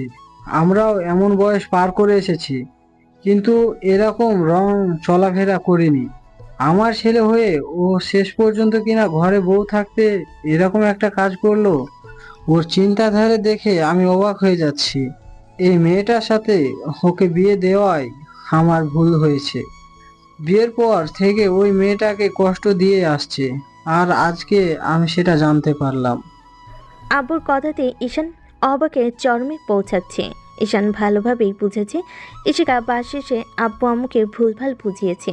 ঈশান আবার গিয়ে ইশিকার সামনে দাঁড়ালো আর বলতে লাগলো, বাহ, অনেক সুন্দর নাটক করলেন।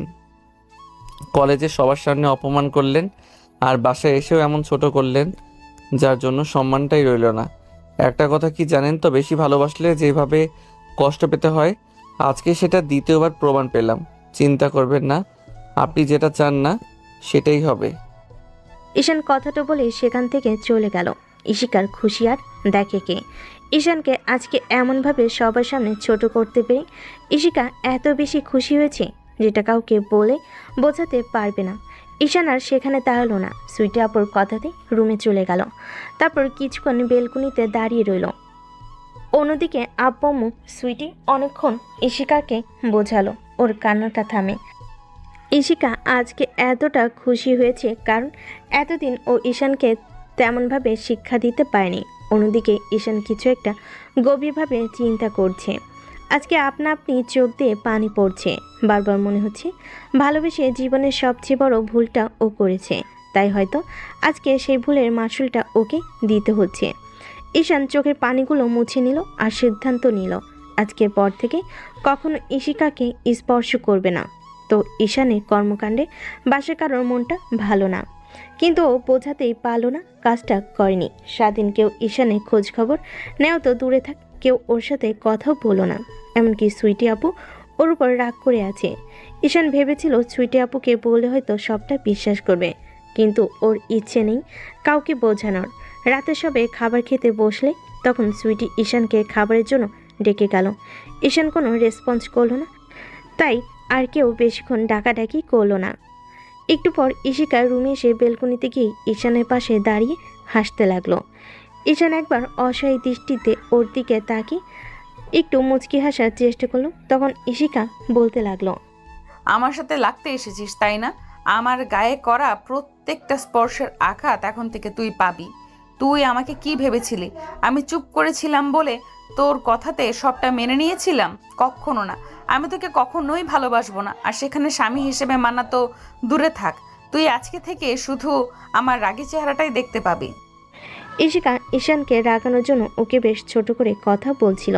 তারপর ঈশান কোনো জবাব দিল না। বেলকনি থেকে রুমে এসে একটা চাদর আর বালিশ নিয়ে সোফায় গিয়ে শুয়ে পড়ল। ইশিকাও এসে বিছানায় শুয়ে পড়ল। ঈশানের চুপ করে থাকাতে ইশিকা মনে করলো ঈশান হয়তো আর কিছু বলবে না। আজকে ও উচিত শিক্ষা পেয়েছে। ও আরও ভাবলো আজকের পর থেকে ঈশানকে আরও অপমান আর অবহেলা করবে, যার জন্য আব্বু আম্মু ওকে সারা জীবন ভুল বুঝে যাবে। অন্যদিকে ঈশানের ঘুম আসছিল না। বারবার মনে হচ্ছিল এরকম কাউকে ভালোবাসার আগে ওর মৃত্যু হয়ে গেলে ভালো হতো। তাহলে অন্তত এই কষ্টটাকে ভোগ করতে হতো না। সারাটা রাত ঘুম হলো না, তাই আর চেষ্টা হলো না। পরদিন সকালে ইশিকার ঘুম ভাঙে 10টার দিকে, উঠে বসে আর খেয়াল করে 10টা বাজে। কিন্তু আশ্চর্যের বিষয়, আজকে কেউ ওকে ডাকেনি, এমনকি একটাবার ঈশান ওকে ডেকে ওঠায়নি। তখন ইশিকা এদিক ওদিক তাকাতে লাগলো, তখনও নিজে নিজেই বলতে লাগলো, কি হলো, এই কুত্তাটা কোথায় গেল? আমার উপর রাগ দেখানো? তুই আমাকে ডেকে তুলছিস না? তুই আমাকে ডেকে তুলিসনি, তাই না? দাঁড়া, এখন আবার নতুন নাটক করব? ইশিকা কথাটা বলেই কান্নাকাটি জোরে দিল। কিন্তু আশ্চর্যের বিষয়, ও এত জোরে জোরে কান্না করছে, তারপরও কেউ রুমে আসছে না। তাই ইশিকা নিজে নিজেই বলতে লাগলো, বিষয়টা কি হলো? এমনিতে একটা ডাক দিলেই তো সুইটি চলে আসতো আর সবাই এসে আমাকে জিজ্ঞেস করতো, কিন্তু আজকে এত কান্নাকাটির অভিনয় করছি, কেউ আসছে না কেন? বুঝেছি, নাটকটা নিচে গিয়েই করতে হবে। যেই ভাবা সেই কাজ। নিজেকে আবারও কান্নাকাটি জুড়ে দিল আর বলতে লাগলো, আব্বু, আম্মু, সুইটি কোথায়? তোমরা দেখো, তোমার ছেলে আমার উপর রাগারাগি করে অন্য একটা মেয়ের সাথে কোথায় যেন গিয়েছে। আমাকে একটুও ভালোবাসে না ও। সারা রাত আমার সাথে রাগারাগি করেছে, আমাকে একটু নিজের কাছে টেনে নেয়নি। ওকে একটু বলো না আমার সাথে কথা বলতে।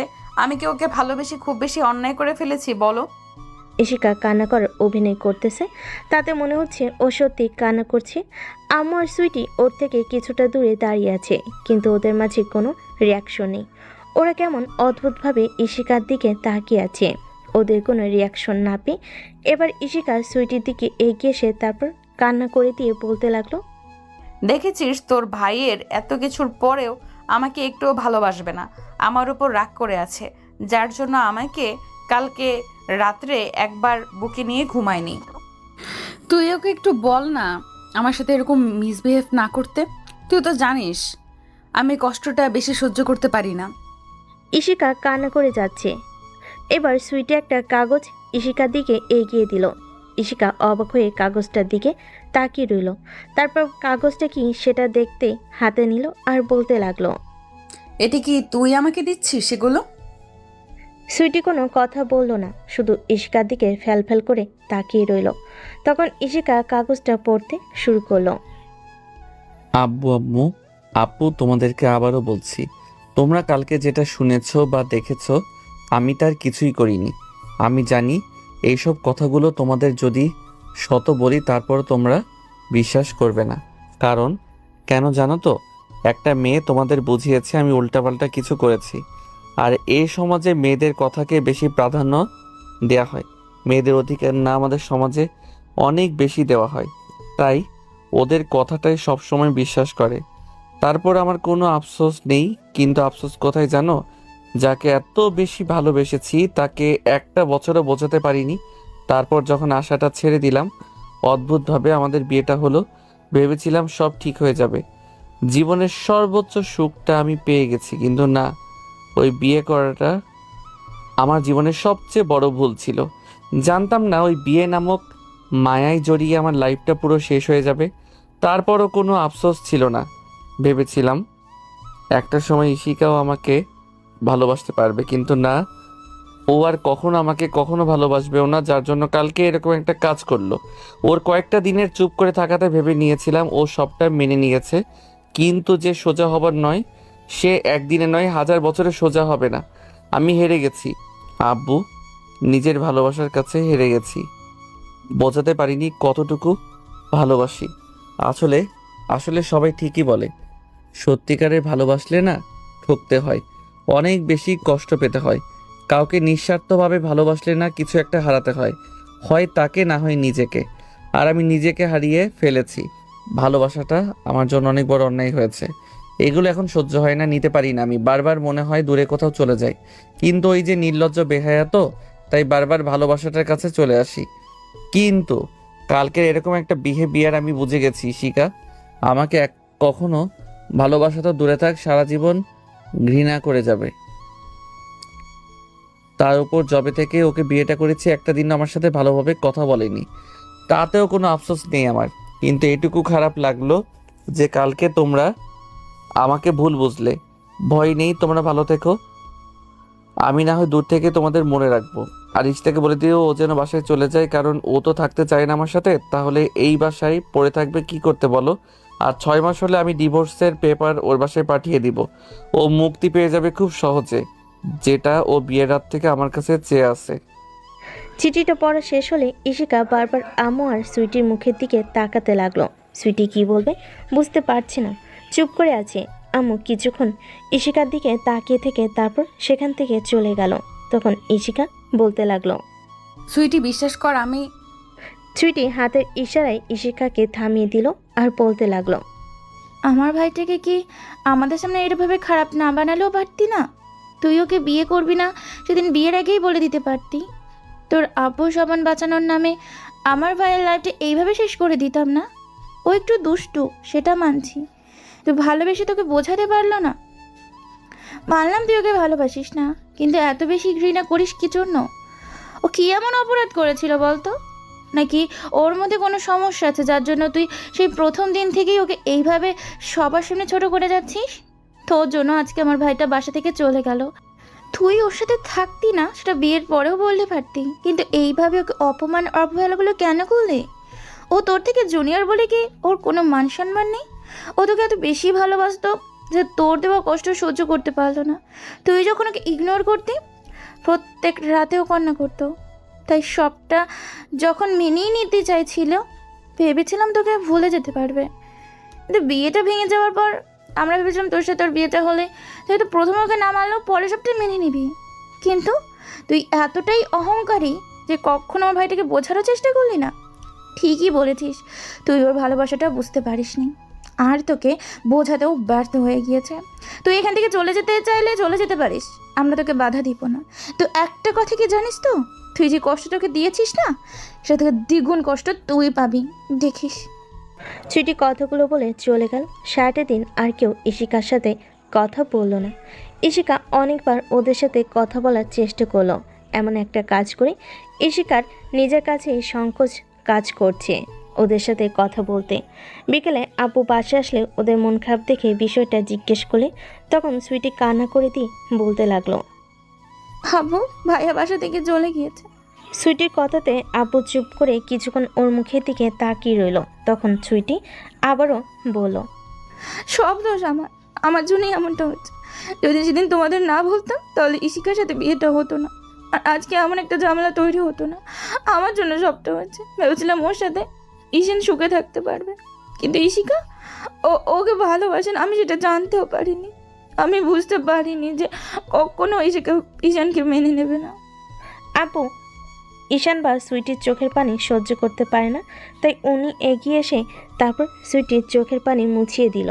তারপর ওকে আলতো করে জড়িয়ে ধরে মাথায় হাত বুলিয়ে দিয়ে বলতে লাগলো, মামনি কান্না করো না, ঠিক হয়ে যাবে সব। তোমার ভাই ঠিক ফিরে আসবে।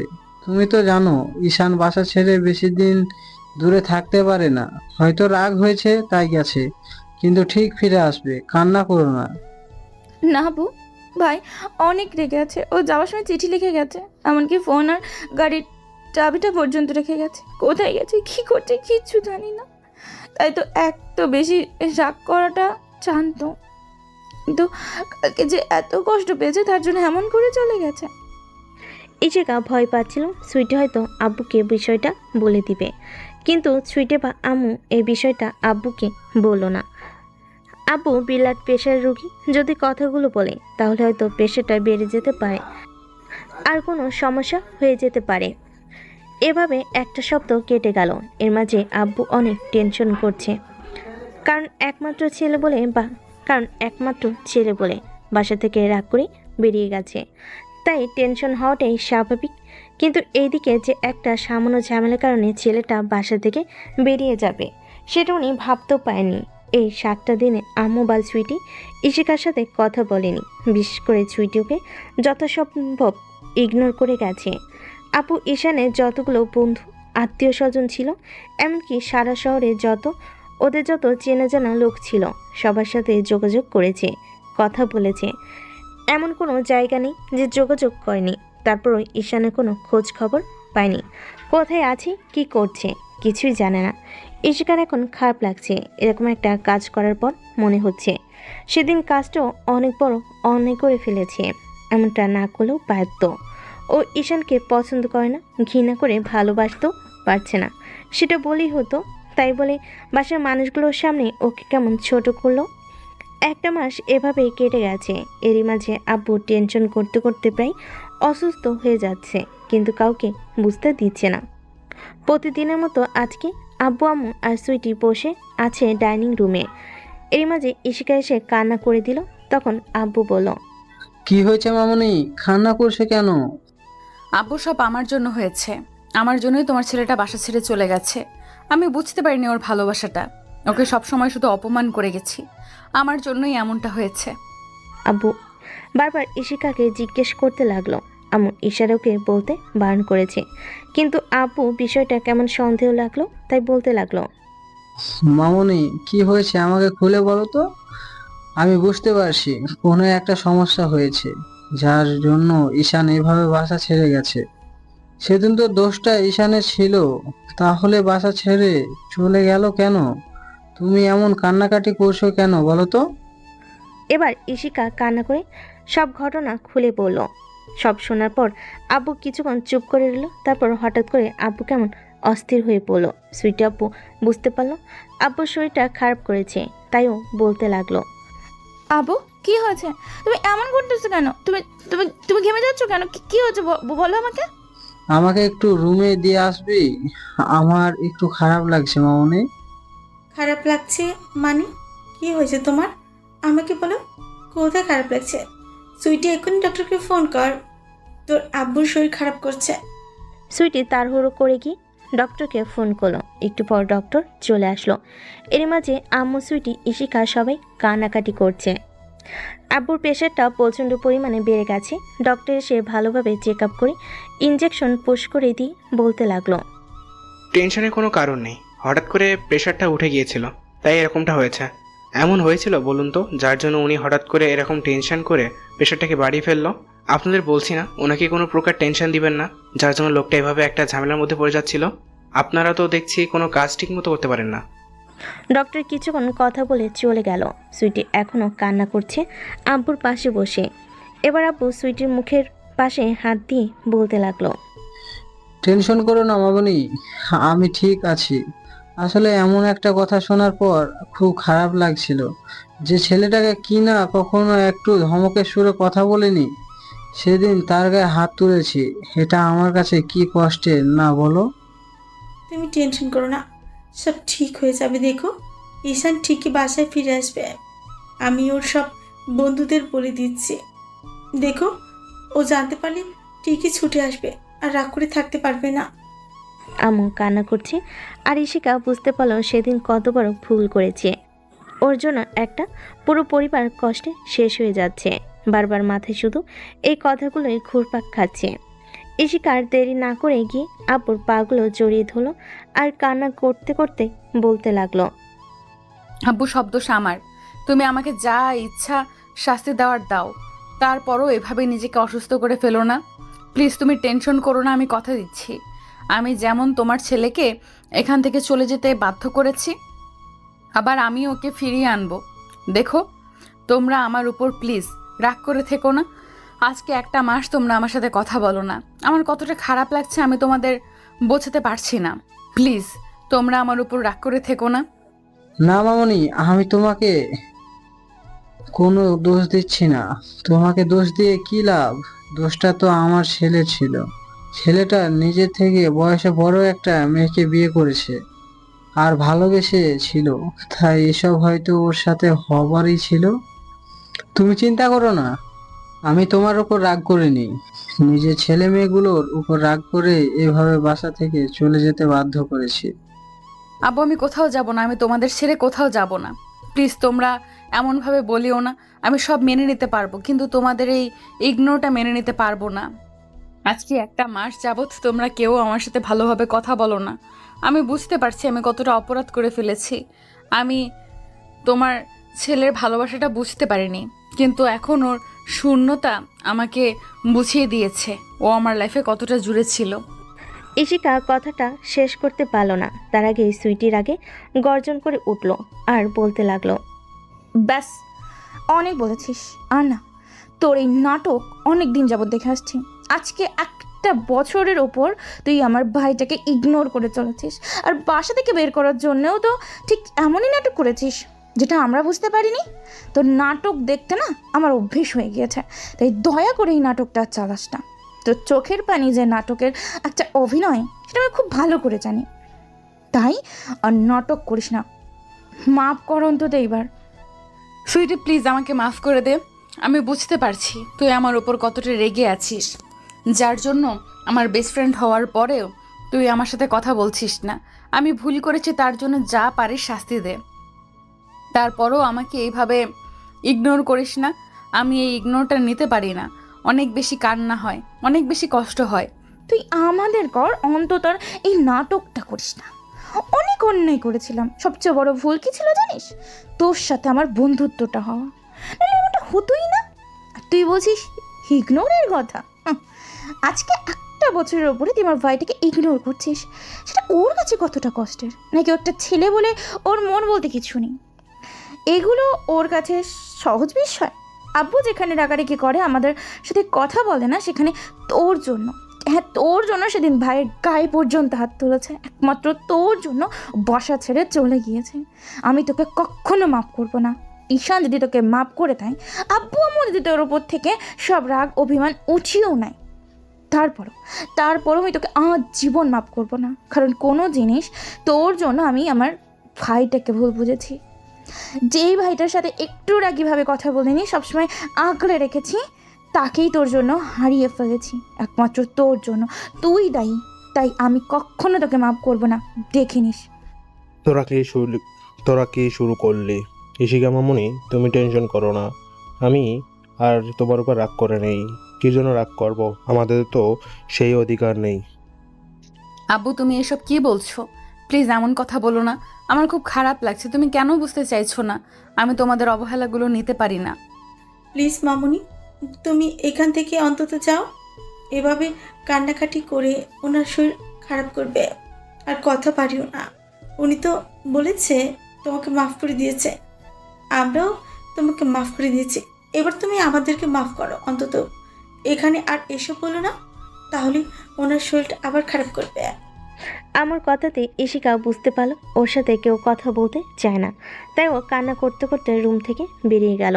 একটু পর সুইটি আবারও ঈশানের সব ফ্রেন্ডদের সাথে কথা বলল। তারপর সবশেষে ফেসবুকে আব্বুর অসুস্থতার কথা জানিয়ে একটা পোস্ট দিল। পোস্টটা খুব দ্রুত সবার মাঝে ছড়িয়ে গেল। সেদিন ঈশান ডাক করে চট্টগ্রাম চলে গিয়েছিল, যেখানে ওর কয়েকটা ফ্রেন্ডের সাথে সুইটি আগে থাকতে পরিচয় আছে। আর ওরা ভালোভাবে জানতো ঈশান সুইটি ভাই বোন। ওরা এমন কিছু দেখে ঈশানকে বিষয়টা জানালে ও প্রথমে যেন বিশ্বাসই করতে পারছিল না। তারপর ওর শহরের একটা ফ্রেন্ডকে ফোন দিল আর জানতে পারলো আব্বু সত্যি অসুস্থ হয়ে পড়েছে। আব্বুর অসুস্থতার খবর শুনে ঈশান আর এক মুহূর্ত সেখানে দেরি করতে পারল না, বাসার উদ্দেশ্যে রওনা দিয়ে দিল। সারা রাস্তায় বারবার ঈশানের মনে হয়েছিল আব্বুকে হয়তো হারিয়ে ফেলবে, কিন্তু আবার ভয়ে বাসে ফোন দিতে পারছিল না। সারাটা রাত ঈশান ঘুমাতে পারেনি, অন্যদিকে বাসে গিয়েও ঘুমাতে পারেনি। সুইটি আব্বুর পাশে সারাত বসে জেগেছিল, কারণ আব্বু আম্মুকে ওরা প্রচণ্ড ভালোবাসে কিনা। পরদিন সকালে ঈশান নিজ শহরে পৌঁছে যায়। তারপর সব রাগ অভিমান ভুলে গিয়ে বাসায় চলে আসে। এসে কলিং বেল দিতেই ইশিকা গিয়ে দরজা খুলে দেয়। ঈশান ওকে দেখেও না দেখার ভান করে দৌড়ে আব্বুর রুমের দিকে যায়। তারপর গিয়ে দেখে আব্বু আদশা হয়ে বসে আছে, আর সুইটি আব্বুর পাশে বসে আব্বুর মাথায় বিলি কেটে দিচ্ছে। এমন কিছু দেখে ঈশান দৌড়ে গিয়ে আব্বুর থেকে কিছুটা দূরে দাঁড়ালো, আর আব্বুর এমন অবস্থা দেখে কান্না করে দিল। আব্বু ওর দিকে তাকালে ঈশান আব্বুর পায়ের কাছে বসে পড়ল। পাগুলো ধরতে গেলে আব্বুকে টেনে বুকের সাথে জড়িয়ে নিল আর কান্না করে দিয়ে বলতে লাগলো, আব্বু, তুই আমাদেরকে মাফ করে দিস। আমরা তোকে চিনতে পারিনি, অনেক বড় ভুল করে ফেলেছি। ভুল করেই সেদিন তোর গায়ে হাত তুলে ফেলেছি, কিন্তু তুই যে রাগ করে বাসা ছেড়ে চলে যাবি সেটা ভাবতে পারিনি। আব্বু, আমি তো একটা কুলাঙ্গার বাজে ছেলে। তুমি আমার জন্য নিজের শরীর খারাপ করালে কি জন্য? আমি না থাকলেই বা কি আর থাকলেই বা কি? তুমি কেন আমার জন্য টেনশন করে এইভাবে নিজেকে বিপদের মুখে ঠেলে দিলে বলো? আব্বু, আমার কিছু হয়নি। আসলে এসব কথা শোনার পর যখন শুধু ভুল বুঝছি তখন অনেক খারাপ লেগেছিল, তাই একটু প্রেশার বেড়ে গিয়েছে। তার জন্য তুই কান্না করিস এভাবে? না না, আমি কান্না করছি না, এমনিতেই চোখে পানি চলে আসছে। যখন শুনতে পেরেছি তুমি অসুস্থ তখন খুব ভয় লাগছিল, ভেবেছিলাম তোমাকে হারিয়ে ফেলবো। ধুর পাগল, কিসব উল্টাপাল্টা কথা বলস। আমার 17 বছরের আয়ু, এত সহজে যাচ্ছে না। তোর ছেলে মেয়ে নাতি নাতনি না দেখে আমি কিছুতেই যাব না, কখনোই না। কিন্তু তুই রাগ করে বাবা চলে গেলি কেন? একটা ভার তোর আপুকে তো অন্তত বলে যেতে পারতি, তুই এই কাজটা ঠিক করিসনি। বাদ দাও না ওসব কথা, ইচ্ছে হয়নি কাউকে বোঝানোর। যেখানে তোমরা আমাকে ভুল বুঝেছিলে সেখানে আর কাকে কি বলবো? এরই মাঝেই ইশিকা রুমে আসলো, দেখলো সবাই কান্না করছে। এবার সুইটি ঈশানের কাঁধের উপর হাত দিতেই ঈশান অসহায় চোখে ওর দিকে তাকালো, তারপর বলতে লাগলো, খুব বেশি ভুল করে ফেলেছি তোর সাথে, রাগাটা কি করে, তাই না? এই জন্য আমাদের সবাইকে ছেড়ে চলে গিয়েছিলি, অন্যায় করলো একজন, আর তার জন্য ভুল বুঝলাম তোকে, আর সেই রাগে তুই আমাদেরকে ছেড়ে চলে গেলি। সরি রে আপু, আর কখনো এরকম ভুল করব না। তোরা শত আমার উপর রাগারাগি করিস কিংবা আমাকে বাসা থেকে বের করে দিস, তাও বাসার সামনে দাঁড়িয়ে থাকবো, আর কোথাও যাব না, দেখিস। এরই মাঝে আম্মু রুমে আসলো, তারপর ঈশানকে দেখে গিয়ে ওর কাঁধের উপর হাত রাখলো। ঈশান আম্মুর দিকে তাকালেই উনি কান্না করে দিল। সাথে সাথে ঈশান উঠে আম্মুকে জড়িয়ে নিয়ে কান্না করে দিল। আর আম্মু বলতে লাগলো, বাপরে, কেন ছেড়ে গেছিলি আমাদের? তুই জানিস না তোকে ছাড়া আমরা একটা দিন থাকিনি, একটা মাস তাহলে কি করেছিলাম? এসব কথা শোনার পর তোর আব্বু কতটা অসুস্থ হয়ে গিয়েছিল জানিস তুই? কেন আমাদের ছেড়ে গিয়েছিলি বল? আম্মু, ভুল করেছি, বুঝতে পারিনি রাগ অভিমান করলে প্রিয়জনের এতটা ক্ষতি হবে, আর কখনো যাব না। দেখো এরই মাঝে ইশিকা ওদের এমন কান্নাকাটি দেখে বুঝতে পারলো সবার মধ্যে ঝামেলাটা মিটে গেল। কিন্তু সবাই এখনো ওকে ভুল বুঝছে, ওর একটা সামান্য নাটকের জন্য। সবাই ওর উপর রাগ করে আছে এমন একটা নাটকের জন্য। এই পরিবারের উপর এত বড় একটা কালো ছায়া নেমে এসেছিল। ইশিকার মনে হতে লাগলো সবচেয়ে আগে ওকে ঈশানের কাছে মাপ চাইতে হবে। আর এই কয়েকটা দিনে ও বুঝতে পেরেছে ঈশানকে কতটা কষ্ট দিয়ে ফেলেছে, তাই এখন থেকে সবটা মেনে নেওয়ার চেষ্টা করবে। আর যেখানে ঈশান ওকে ভালোবাসে সেখানে ওর সাথে এরকম বাজে বিহেভ করেছে, এখন তো ঈশান ওর স্বামী, তাই সবটা মেনে নেওয়ার চেষ্টা করবে। কথাগুলো ভেবেই ইশিকা গিয়ে ঈশানের পাগুলো জড়িয়ে ধরলো আর কান্না করে দিয়ে বলতে লাগলো, বাবু আমাকে মাফ করে দাও, আমি অনেক বড় ভুল করে ফেলেছি। বুঝতে পারিনি এই সামান্য বিষয় এত বড় একটা ঝামেলার সৃষ্টি করবে, তাহলে কখনো এরকমটা করতাম না। আমি রাগের বশে এরকম একটা কাজ করেছি, এখন বুঝতে পারছি সেটা কত বড় অন্যায় ছিল। ইশিকার কথাতে ঈশান নামও ছেড়ে দিল। তারপর ওর দিকে তাকাতেই ঈশানের রাগটা যেন বেড়ে দ্বিগুণ হয়ে গেল। সাথে সাথে ঈশান ওকে পা থেকে ছাড়িয়ে নিল। তারপর ওকে থাপ্পড় দিতে পারল না। রাগী কণ্ঠে সবাইকে উদ্দেশ্য করে বলল, আব্বু আম্মু, আপু, এই মেয়েটা এখানে কি করছে? তোমরা ওকে চলে যেতে বলনি, এখন ওকে বাসায় রেখে দিয়েছো। আর এই যে আপনি এখানে কি করছেন?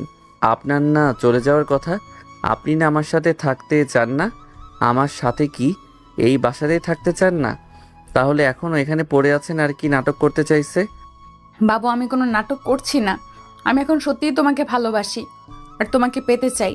দেখো আমি বুঝতে পেরেছি আমি অন্যায় করে ফেলেছি, আমি এখান থেকে তোমার কোনো কথা আর অবাধ্য হব না। দেখো তুমি যা বলবে সেটাই শুনবো, তারপরও আমার উপর রাগ করে থেকো না। দেখো তোমার জন্য আব্বু আম্মু সুইটি আমার সাথে কথা বলছে না, একমাত্র শুধু তোমার সাথে এরকমটা করার কারণে। প্লিজ আমাকে একটাবার মাফ করে দাও। মাফ? আর আপনাকে? কখনোই না। আমি যদি সারা জীবন কাউকে ঘৃণা করি আর জীবনের সবচেয়ে বেশি অপরাধী ভাবি সেটা আপনি।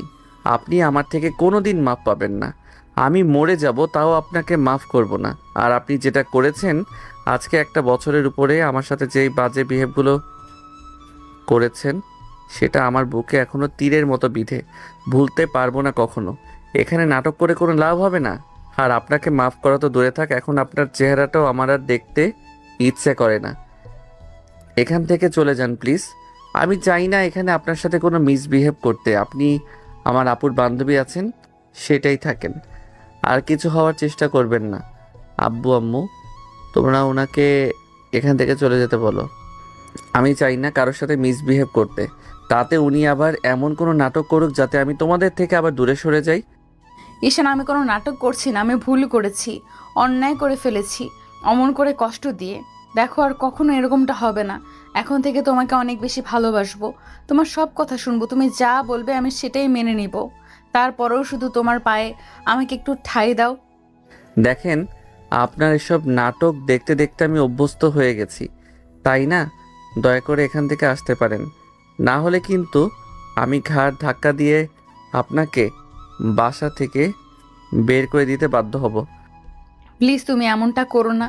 আব্বু আম্মু, তোমরা একটু বলো না ওকে। সুইটি, তুই কথা বলছিস না কেন? তোর ভাইকে একটু বল না।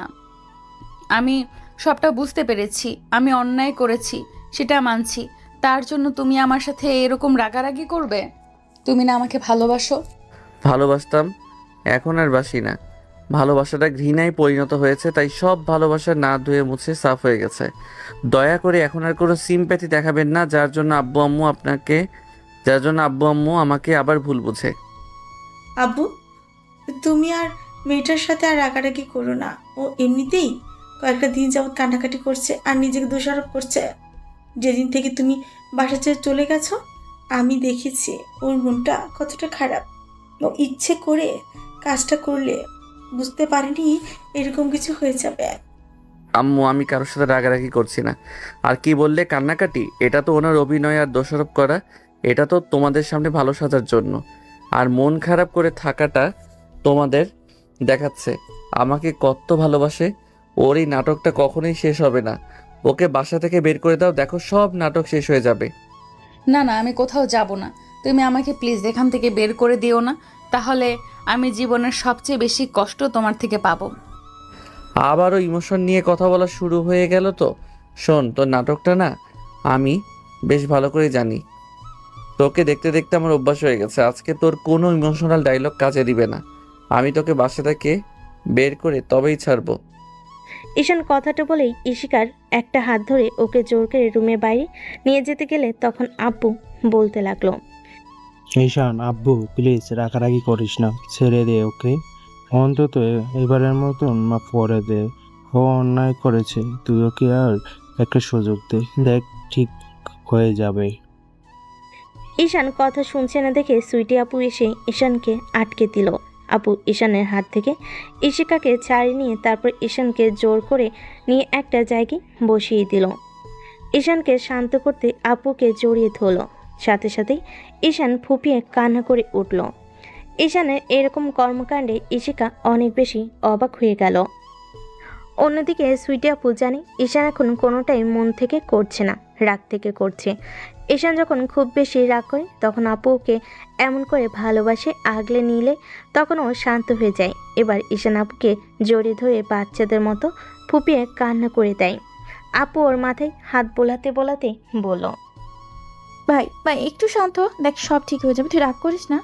আমি জানি তুই রাগের বসে এমনটা বলেছিস, আর কান্না করিস না, দেখ সব ঠিক হয়ে যাবে। আমি জানি তো তুই এখনই শিখাকে ভালোবাসিস, কিন্তু দেখ রাগ অভিমান বলেও তো কিছু ঠিক হবে না, না উল্টো সমস্যাটা আরও বাড়বে। আর তুই না পারবি ওকে দূরে সরিয়ে দিতে, ভালো থাকতে, না পারবে ও তোর থেকে দূরে গিয়ে ভালো থাকতে। না না আব্বু, আমি আর কাউকে ভালোবাসার মতো ভুল করতে চাই না। আর ভালো থাকার কথা বলছে, তোমরা আমার পাশে থাকলেই হবে। আমি আর কাউকে চাই না। আমি অনেক বড় ভুল করেছি ভালোবাসার মতো একটা কঠিন সিদ্ধান্ত নিয়ে, যেটা কাউকে বোঝাতে পারিনি। আমি চাই না আর কাউকে আমার লাইফে তোমরা থাকলেই হবে। তোমরা ব্যতীত আমার লাইফের আজকে থেকে আর কেউ থাকবে না। আমি সিদ্ধান্ত নিয়ে ফেলেছি। উনি তো নাটক করছে, উনি আমাকে ভালোবাসে না, উনি তো বাসায় চলে যেতে চায়, তাই চলে যেতে পারে। আপনি চলে যান, ডিভোর্স চেয়েছিলেন সেটা পেয়ে যাবেন। আর ভয় পাবেন না, আমি আপনার বাসায় ভুলভাল বোঝাবো না। বলবো আপনার সাথে আমি থাকতে পারছি না, আমি আপনার যোগ্য নই। দেখবেন ওরা আপনাকে কিছু বলবে না। না না, আমি তোমাকে ছেড়ে কোথাও যাব না।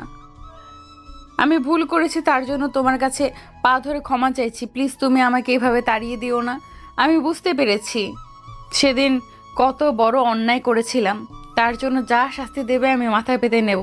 তারপরেও তোমার থেকে দূরে সরিয়ে দিও না। ঈশান ইশিকার সাথে সিনকেট করছে দেখে সুইটি আপু আর কোনো উপায় না পেয়ে ইশিকাকে সেখান থেকে নিয়ে গেল। তারপর অনেকক্ষণ যাবৎ বোঝালো। সুইটি চলে আসতে গেলে ইশিকা ওকে আষ্টে পৃষ্ঠে জড়িয়ে ধরে কান্না করে বলল, তুইও আমার উপর রাগ করে থাকিস না প্লিজ। তোরা অন্তত আমাকে একটু মাফ করে দে। আমি বুঝতে পারছি তোর ভাইয়াটা আমার উপর কত রেগে আছে। তোরাও যদি আমার উপর রাগ করে থাকিস তাহলে ওর রাগটা আমি কি করে ভাঙাবো বল? আমাদের রাগ করে থেকে লাভ কি বল? যেখানে তুই ওর ভালোবাসাটাই বুঝতে পারিসনি, সেখানে আমরা তোর ওপর রাগ করে থাকার জন্য কী জন্য বল? না না, আমি এখন সবটা বুঝতে পেরেছি। তোরা রাগ করে এইরকম কথা বলিস না প্লিজ। আমি তোর ভাইকে ছেড়ে কোথাও যেতে পারবো না। ও তোকে ছেড়ে থাকতে পারবে না বলেই আমরা তোর সাথে ওর বিয়েটা দেওয়ার ব্যবস্থা করেছিলাম। ভেবেছিলাম একটা সময় তুই ওকে ভালোবাসবি, কিন্তু এমন কিছু হবে জানলে চেষ্টাও করতাম না। সুইটি কথাগুলো বলে ইশিকাকে ছাড়িয়ে নিয়ে সেখান থেকে চলে গেল। এক সপ্তাহের মধ্যে আব্বু সুস্থ হয়ে উঠলে ঈশান আর আব্বুকে আর অফিসে যেতে দিল না। সব দায়ভার নিজের কাঁধে নিয়ে নিল। এখন আর ঈশান তেমন কলেজে যায় না, আর গেলেও ইশিকা ওর আশেপাশে ঘুরঘুর করতে থাকে, ওকে বারবার বোঝাতে থাকে সেদিন কতটা ভুল করেছে, আর বলে ইশিকা ঈশানকে ভালোবাসে। কিন্তু ঈশান আর এখন সেটা বিশ্বাস করে না। এখন ঈশান ওকে প্রচণ্ড পরিমাণ ইগনোর করতে শুরু করেছে, যার জন্য প্রতি রাতে চোখের জল ফেলে ইশিকা। ওরা একই রুমে থাকলেও ঈশান আর বেডে থাকে না। ঈশান সোফায় গিয়ে ঘুমায়, আর প্রত্যেক দিন সকালে উঠে দেখে ইশিকা ওর বুকে ঘুমিয়ে আছে। এমন কিছু দেখেও প্রচণ্ড পরিমাণে রেগে যায়। প্রতিদিনের মতো আজকে সকালেও ঠিক তেমনটাই হলো। ঈশান খেয়াল করলো ইশিকা ওকে শক্ত করে জড়িয়ে ধরে রেখেছে। তখন ঈশান ওকে ধাক্কা মেরে নিচে ফেলে দেয়। তখন ইশিকার ঘুম ভেঙে গেলে ও বলতে শুরু করে, তুমি আমাকে ফেলে দিলে কেন? আপনার সাহস কি করে হয় আমার বুকে ঘুমানোর? আপনাকে তো বারণ করেছি আপনি আমাকে ডিস্টার্ব করবেন না, তারপরও কেন আমার কাছে আসেন? আমি তো তোমাকে ভালোবাসি বলেই তোমার কাছে আসি। তুমি রাগ করে আমার সাথে এরকম কথা বলছো, তাই না? দেখো, আমি কি খুব শীঘ্রই তোমার রাগটা ভাঙিয়ে দেব, আর তুমি আমাকে অনেক বেশি ভালোবাসবে। না না, আমি আর কখনো আপনাকে ভালোবাসবো না। আমি ভুল করেছিলাম, তখন আপনার মতো একটা মেয়েকে ভালোবাসার মতো ভুল করি। শোনেন, আপনি যদি এইভাবে আমাকে আর ডিস্টার্ব করেন না, তাহলে কিন্তু আমাকে আবারও বাসা থেকে চলে যেতে হবে। না না, তুমি এমন পাগলামি করো না প্লিজ। আমি তোমাকে ডিস্টার্ব করব না। তোমার যেদিন মনে হয় তুমি আমাকে মাফ করতে পারবে, সেদিন আমি তোমার কাছে আসব।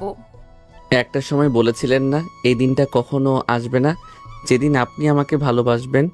আজকে আমি বলছি আপনার সেই স্বপ্নটা কখনো পূরণ হবে না, কারণ আমি আপনাকে এখন প্রচণ্ড পরিমাণে ঘৃণা করি, আর কখনো ভালোই বাসবো না। ঈশান কথাটা বলেই উঠে গেল। এভাবেই যাচ্ছে দিন, আর প্রত্যেক রাতে ইশিকা নিজের কাজের জন্য ঈশানকে বোঝাতে না পেরে চোখের জল ফেলে। এটাই হয়তো হবারই ছিল। ইশিকা যতই ঈশানের কাছে আসতে চায়, ঈশান ততই ইশিকাকে ইগনোর করে, যার জন্য ইশিকা সবসময় মন খারাপ করে থাকে। এরই মাঝে আব্বু আম্মুর কাছে ইশিকা অনেকবার মাপ চেয়েছে। 15 দিন আম্মু ওর ওপর রেগে থাকলেও পরে আর ওর কান্নাকাটিতে রাগ করে থাকতে পারেনি। এখন আব্বু আম্মু প্রায় খেয়াল করে ইশিকা আর আগের মতো কারোর সাথে কথা বলে না, সবসময় মন খারাপ করে রুমে শুয়ে বসে থাকে। ইশিকা ঈশানকে বোঝাতে না পেরে ব্যর্থ হয়ে যাচ্ছে। ও এখন বুঝতে পারছে ঈশানকে এতদিন কষ্টটা দিয়েছে, যেখানে একটা বছর বেশিও সময় ধরে ইশিকা ঈশানকে ইগনোর করে গেছে, সেখানে ঈশানের ইগনোরটা কিছুই না। ইশিকা এখন কেমন আগের মতো শান্ত হয়ে গেছে, আর এখন একদম একটা সংসারী মেয়ে হয়ে গেছে। বাসার সব কাজ এখন নিজে হাতে করে। আব্বু আম্মু ওকে কোনো কাজ করতে বারণ করলেও ইশিকা শোনে না। প্রত্যেক দিনের মতো আজকে সকালেও রান্নাটা ইশিকা নিজ হাতে করেছে। ও আম্মুর কাছে শুনে ঈশানের সব ফেভারিট খাবারগুলো নিজের হাতে রান্না করেছে। রান্না করে সবাইকে খাবার টেবিলে আসতেই ইশিকা খাবার বেড়ে দিল। ঈশান একবার ওর দিকে তাকিয়ে আবার খেতে শুরু করে। তখন ও বলে, আম্মু আজকে খাবারটা তো দারুণ হয়েছে। খাবার তো দারুণই হবে, কারণ আজকে তোমার বউ রান্না করেছে যে। বউ কথাটা শোনার সাথে সাথে ঈশানের মুখটা কালো হয়ে গেল। সাথে সাথেই ও ইশিকার দিকে তাকাতেই খেয়াল করলো ওর লজ্জামাখা মুখটা নিচু করে আছে। এমন কিছু শুনে ঈশান খাবারটা রেখে উঠে চলে যেতে গেলে তখন সুইটি বলতে লাগলো, খাবার রেখে যাস না প্লিজ। ইশিকা রান্না করেছে বলে তুই কি খেতেও পারবি না? প্লিজ এরকম করিস না, প্লিজ ভাই, খেয়ে যা। খাবার ইচ্ছেটাই আমার মরে গেছে। ঈশান বলেই বাসা ছেড়ে বেরিয়ে গেল আর ইশিকা কান্না করতে করতে রুমে চলে গেল। আব্বু আম্মু বুঝতে পারে ঈশান ইশিকার উপর কতটা রাগ করে আছে। এভাবে আরও কয়েকটা মাস কেটে গেল, কিন্তু এর মাঝে ঈশান আর একটাবারের জন্য নিজে থেকে ইশিকার কাছে আসেনি। ওকে ভালোবাসে সেটাও প্রকাশ করেনি। এখন যেন ঈশান ইশিকাকে দূরে রাখতে পারলেই বাঁচে। মাঝে মাঝে বিষয়টা ভেবে ঈশানের খারাপ লাগলো, ভেবে নিয়েছে এটাই হয়তো হবার ছিল। আর মানুষকে বেশি ভালোবাসতে নেই, আর সেটা প্রকাশ করতেও নেই। বেশি ভালোবাসলে যেমন কষ্ট পেতে হয়, তেমনি প্রকাশ করেছিল বলেই এমনভাবে কষ্ট পেতে হয়েছিল। ইশিকা যতবারই ঈশানের সাথে কথা বলার চেষ্টা করে, ঈশান ততবারই ওকে দূরে সরিয়ে দেয়। তাই ইশিকার এখন প্রচণ্ড টেনশনে আছে, কারণ কয়েকদিন যাবৎ ওর শরীরটা বেশ ভালো যাচ্ছে না। তাই সবসময় কেমন রুমে শুয়ে বসে থাকে। আম্মু বারবার জিজ্ঞেস করেছে ওর শরীর খারাপ কিনা। প্রতিদিনের মতো ঈশান অফিস থেকে ফিরে এসে খেয়াল করে ইশিকা সন্ধ্যা থেকে শুয়ে আছে। ঈশান একবার ওর দিকে তাকায়, ভাবে জিজ্ঞেস করবে কিনা। তারপর জিজ্ঞেস না করে ওয়াশরুমে চলে যায়। ইশিকা ঈশানের এরকম ইগনোরটা আর নিতে পারছে না, তাই বারবার চোখের জল মুছতে লাগলো। ঈশান ফ্রেশ হয়ে খাবার টেবিলে যেতেই আম্মুকে জিজ্ঞেস করলো, কি হলো আব্বু, ইশিকা কোথায়? দেখো গিয়ে রুমে শুয়ে আছে। এভাবে কথা বলছো কেন? মেয়েটা হয়তো একটু ভুল করেছে, তার জন্য তুমি তার উপর এতটা রাগ করে থাকবে? 2টা মাস তো ওর উপর রাগ দেখালে, এখনো রাগ করে থাকবে?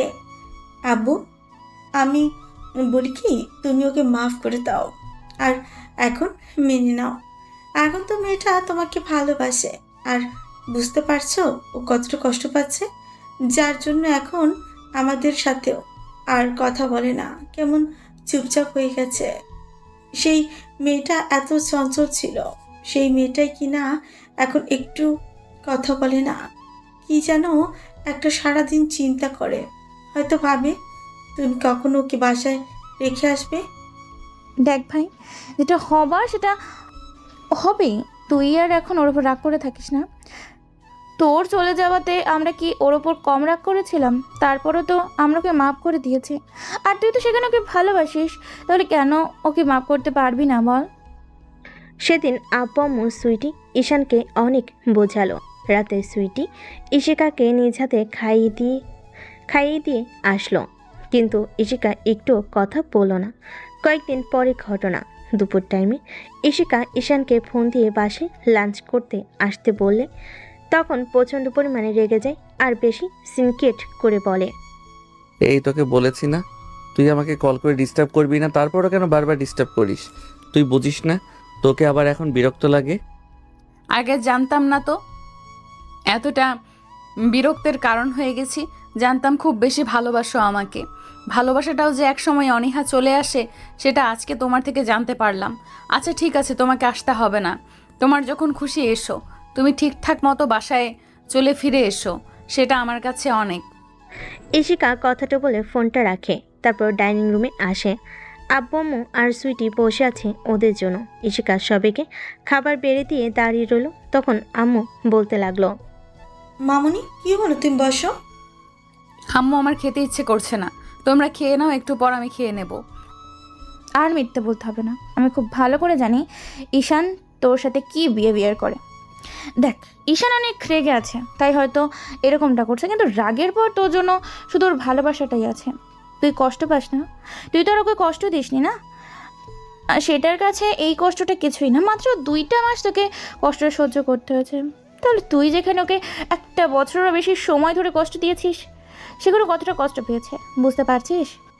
সুইটি, আমি সব সহ্য করে নেব তোর ভাইয়ের ভালোবাসাটা পেলে। দেখিস, তুই শুধু ওকে একটু বল ও যেন আমার সাথে আর রাগারাগি না করে। আমি এমনিতেই খুব টেনশনের মধ্যে আছি, তারপরে যদি ও আমার সাথে এইভাবে রাগারাগি করে আর আমাকে এইভাবে কষ্ট দেয়, আমি না সেটা নিতে পারবো না। ইশিকা কথাগুলো বলেই কান্না করতে লাগলো। আব্বু আম্মু ওর মুখের দিকে তাকিয়ে রইল। ইশিকা ফুপাতে লাগলো। সুইটি ইশিকার কাছে আসতে গেলেই ঠিক তখনই ইশিকার মাথাটা কেমন চক্কর দিয়ে উঠল।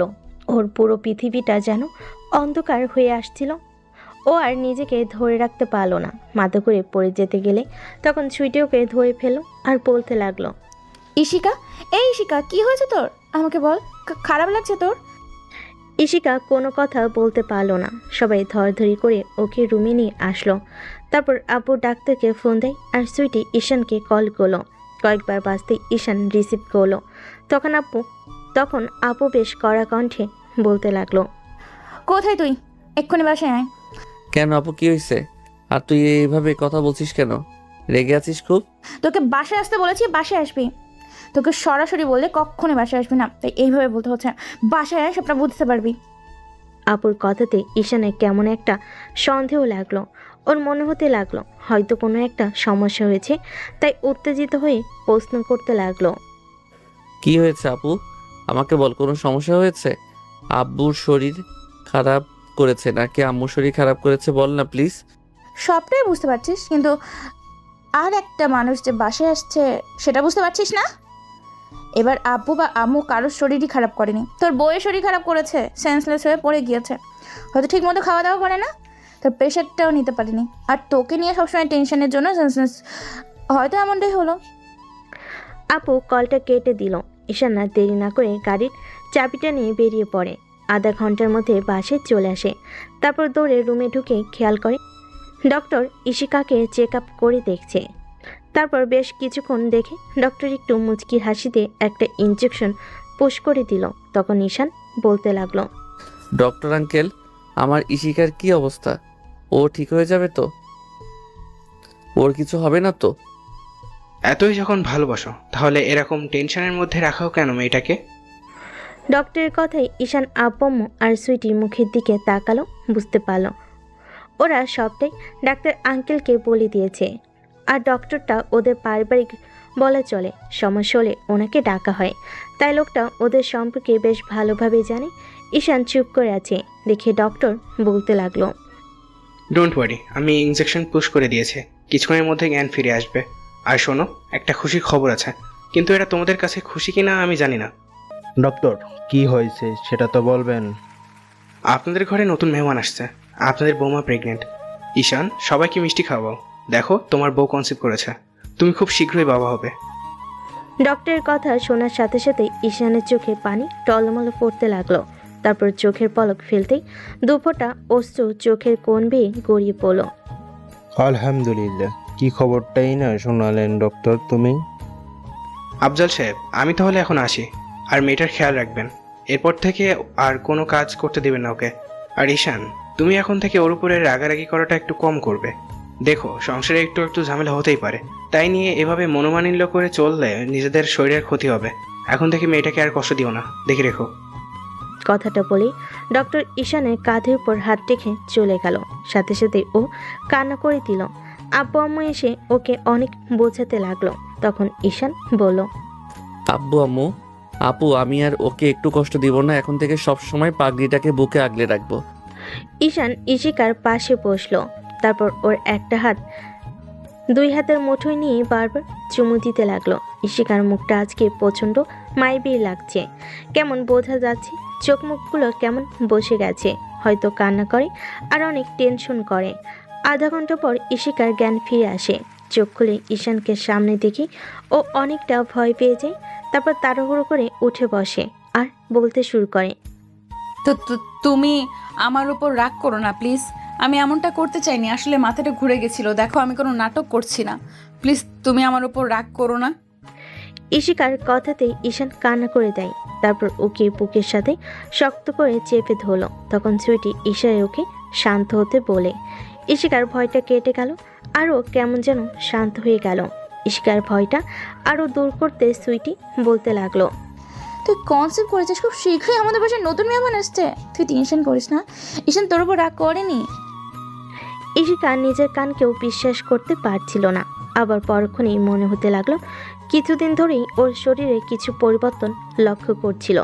তার উপর গত মাসে ওর পিরিয়ড মিস হয়ে গেছে, তাই ও প্রায় কনফার্ম হয়ে গেছিল যে হয়তো তাতেই কনসিভ করবে, আর আজকে সেটাই হয়েছে। ইশিকা এমন কিছু যেন বিশ্বাস করতে পারছিল না, তাই চুপচাপ হয়ে আছে। এবার ঈশান বলতে লাগলো, পাগলি, আমি আর তোমার উপর রাগ করে নেই, প্লিজ তুমি ভয় পেও না। দেখো, এখন থেকে একটু কষ্ট দিবে না। তুমি আমাকে এতদিন কষ্ট দিয়েছিলে বলেই তো আমার খুব রাগ হয়েছিল। তারপর আবার ওরকম একটা নাটক করে আমাকে বাসা থেকে চলে যেতে বাধ্য করেছিলে, তাই খুব রাগ করেছিলাম। কিন্তু দেখো, আমি সব ভুলে গিয়েছি।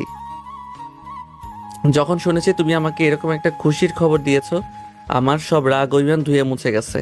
এখন থেকে সব সময় তোমাকে ভালোবাসবো। দেখো, একটু কষ্ট দিব না। ঈশান কান্না করছে, তাই আব্বু আম্মু ওদের বেশ কিছুক্ষণ বোঝালো। তারপর ইশিকা ঈশানকে আলতো করে জড়িয়ে ধরলো আর বলতে লাগলো, তুমি খুশি হওনি? তুমি তো আব্বু হবে, আমি আম্মু হব, তাহলে তুমি খুশি হওনি? ইশিকার কথাতেই ঈশান ওকে বুকের সাথে আরো শক্ত করে চেপে ধরলো আর বলল, পাগলি, আমি অনেক খুশি হয়েছি, অনেক বেশি খুশি হয়েছি, যেটা তোমাকে বলে বোঝাতে পারবো না। আমি সব ভুলে গেছি যখন জানতে পেরেছি তুমি কনসিভ করেছো। আমি আর কোনো রাগ করি নেই, ভয় পেও না পাগলি। ভয় তো তখনই পেয়ে গিয়েছিলাম, সেদিন যখন বলেছিলে তুমি আমাকে বাসায় রেখে আসবে। তুমি আর এরকম কথা কখনো বলবে না তো? না না, কলিজা, আর কখনো বলবো না। এখন থেকে অনেক ভালোবাসবো, বললাম তো। ওদের কথাতে সুইটি আপু বুঝতে পারলো এখন ওদের একা ছাড়া উচিত, তাই আব্বু আম্মুকে ইশারা করলো। সবাই রুম থেকে বেরিয়ে গেল। ঈশান ইশিকাকে ছাড়িয়ে নিয়ে ওর সারা মুখে কিস করতে লাগলো। ঈশানের স্পর্শেই আবেশেই ইশিকা চোখটা বন্ধ করে নিল। তারপর ঈশান থামতেই ইশিকা হঠাৎ করে ওর ঠোঁটগুলো ঈশানের ঠোঁটের সাথে লাগিয়ে দিল।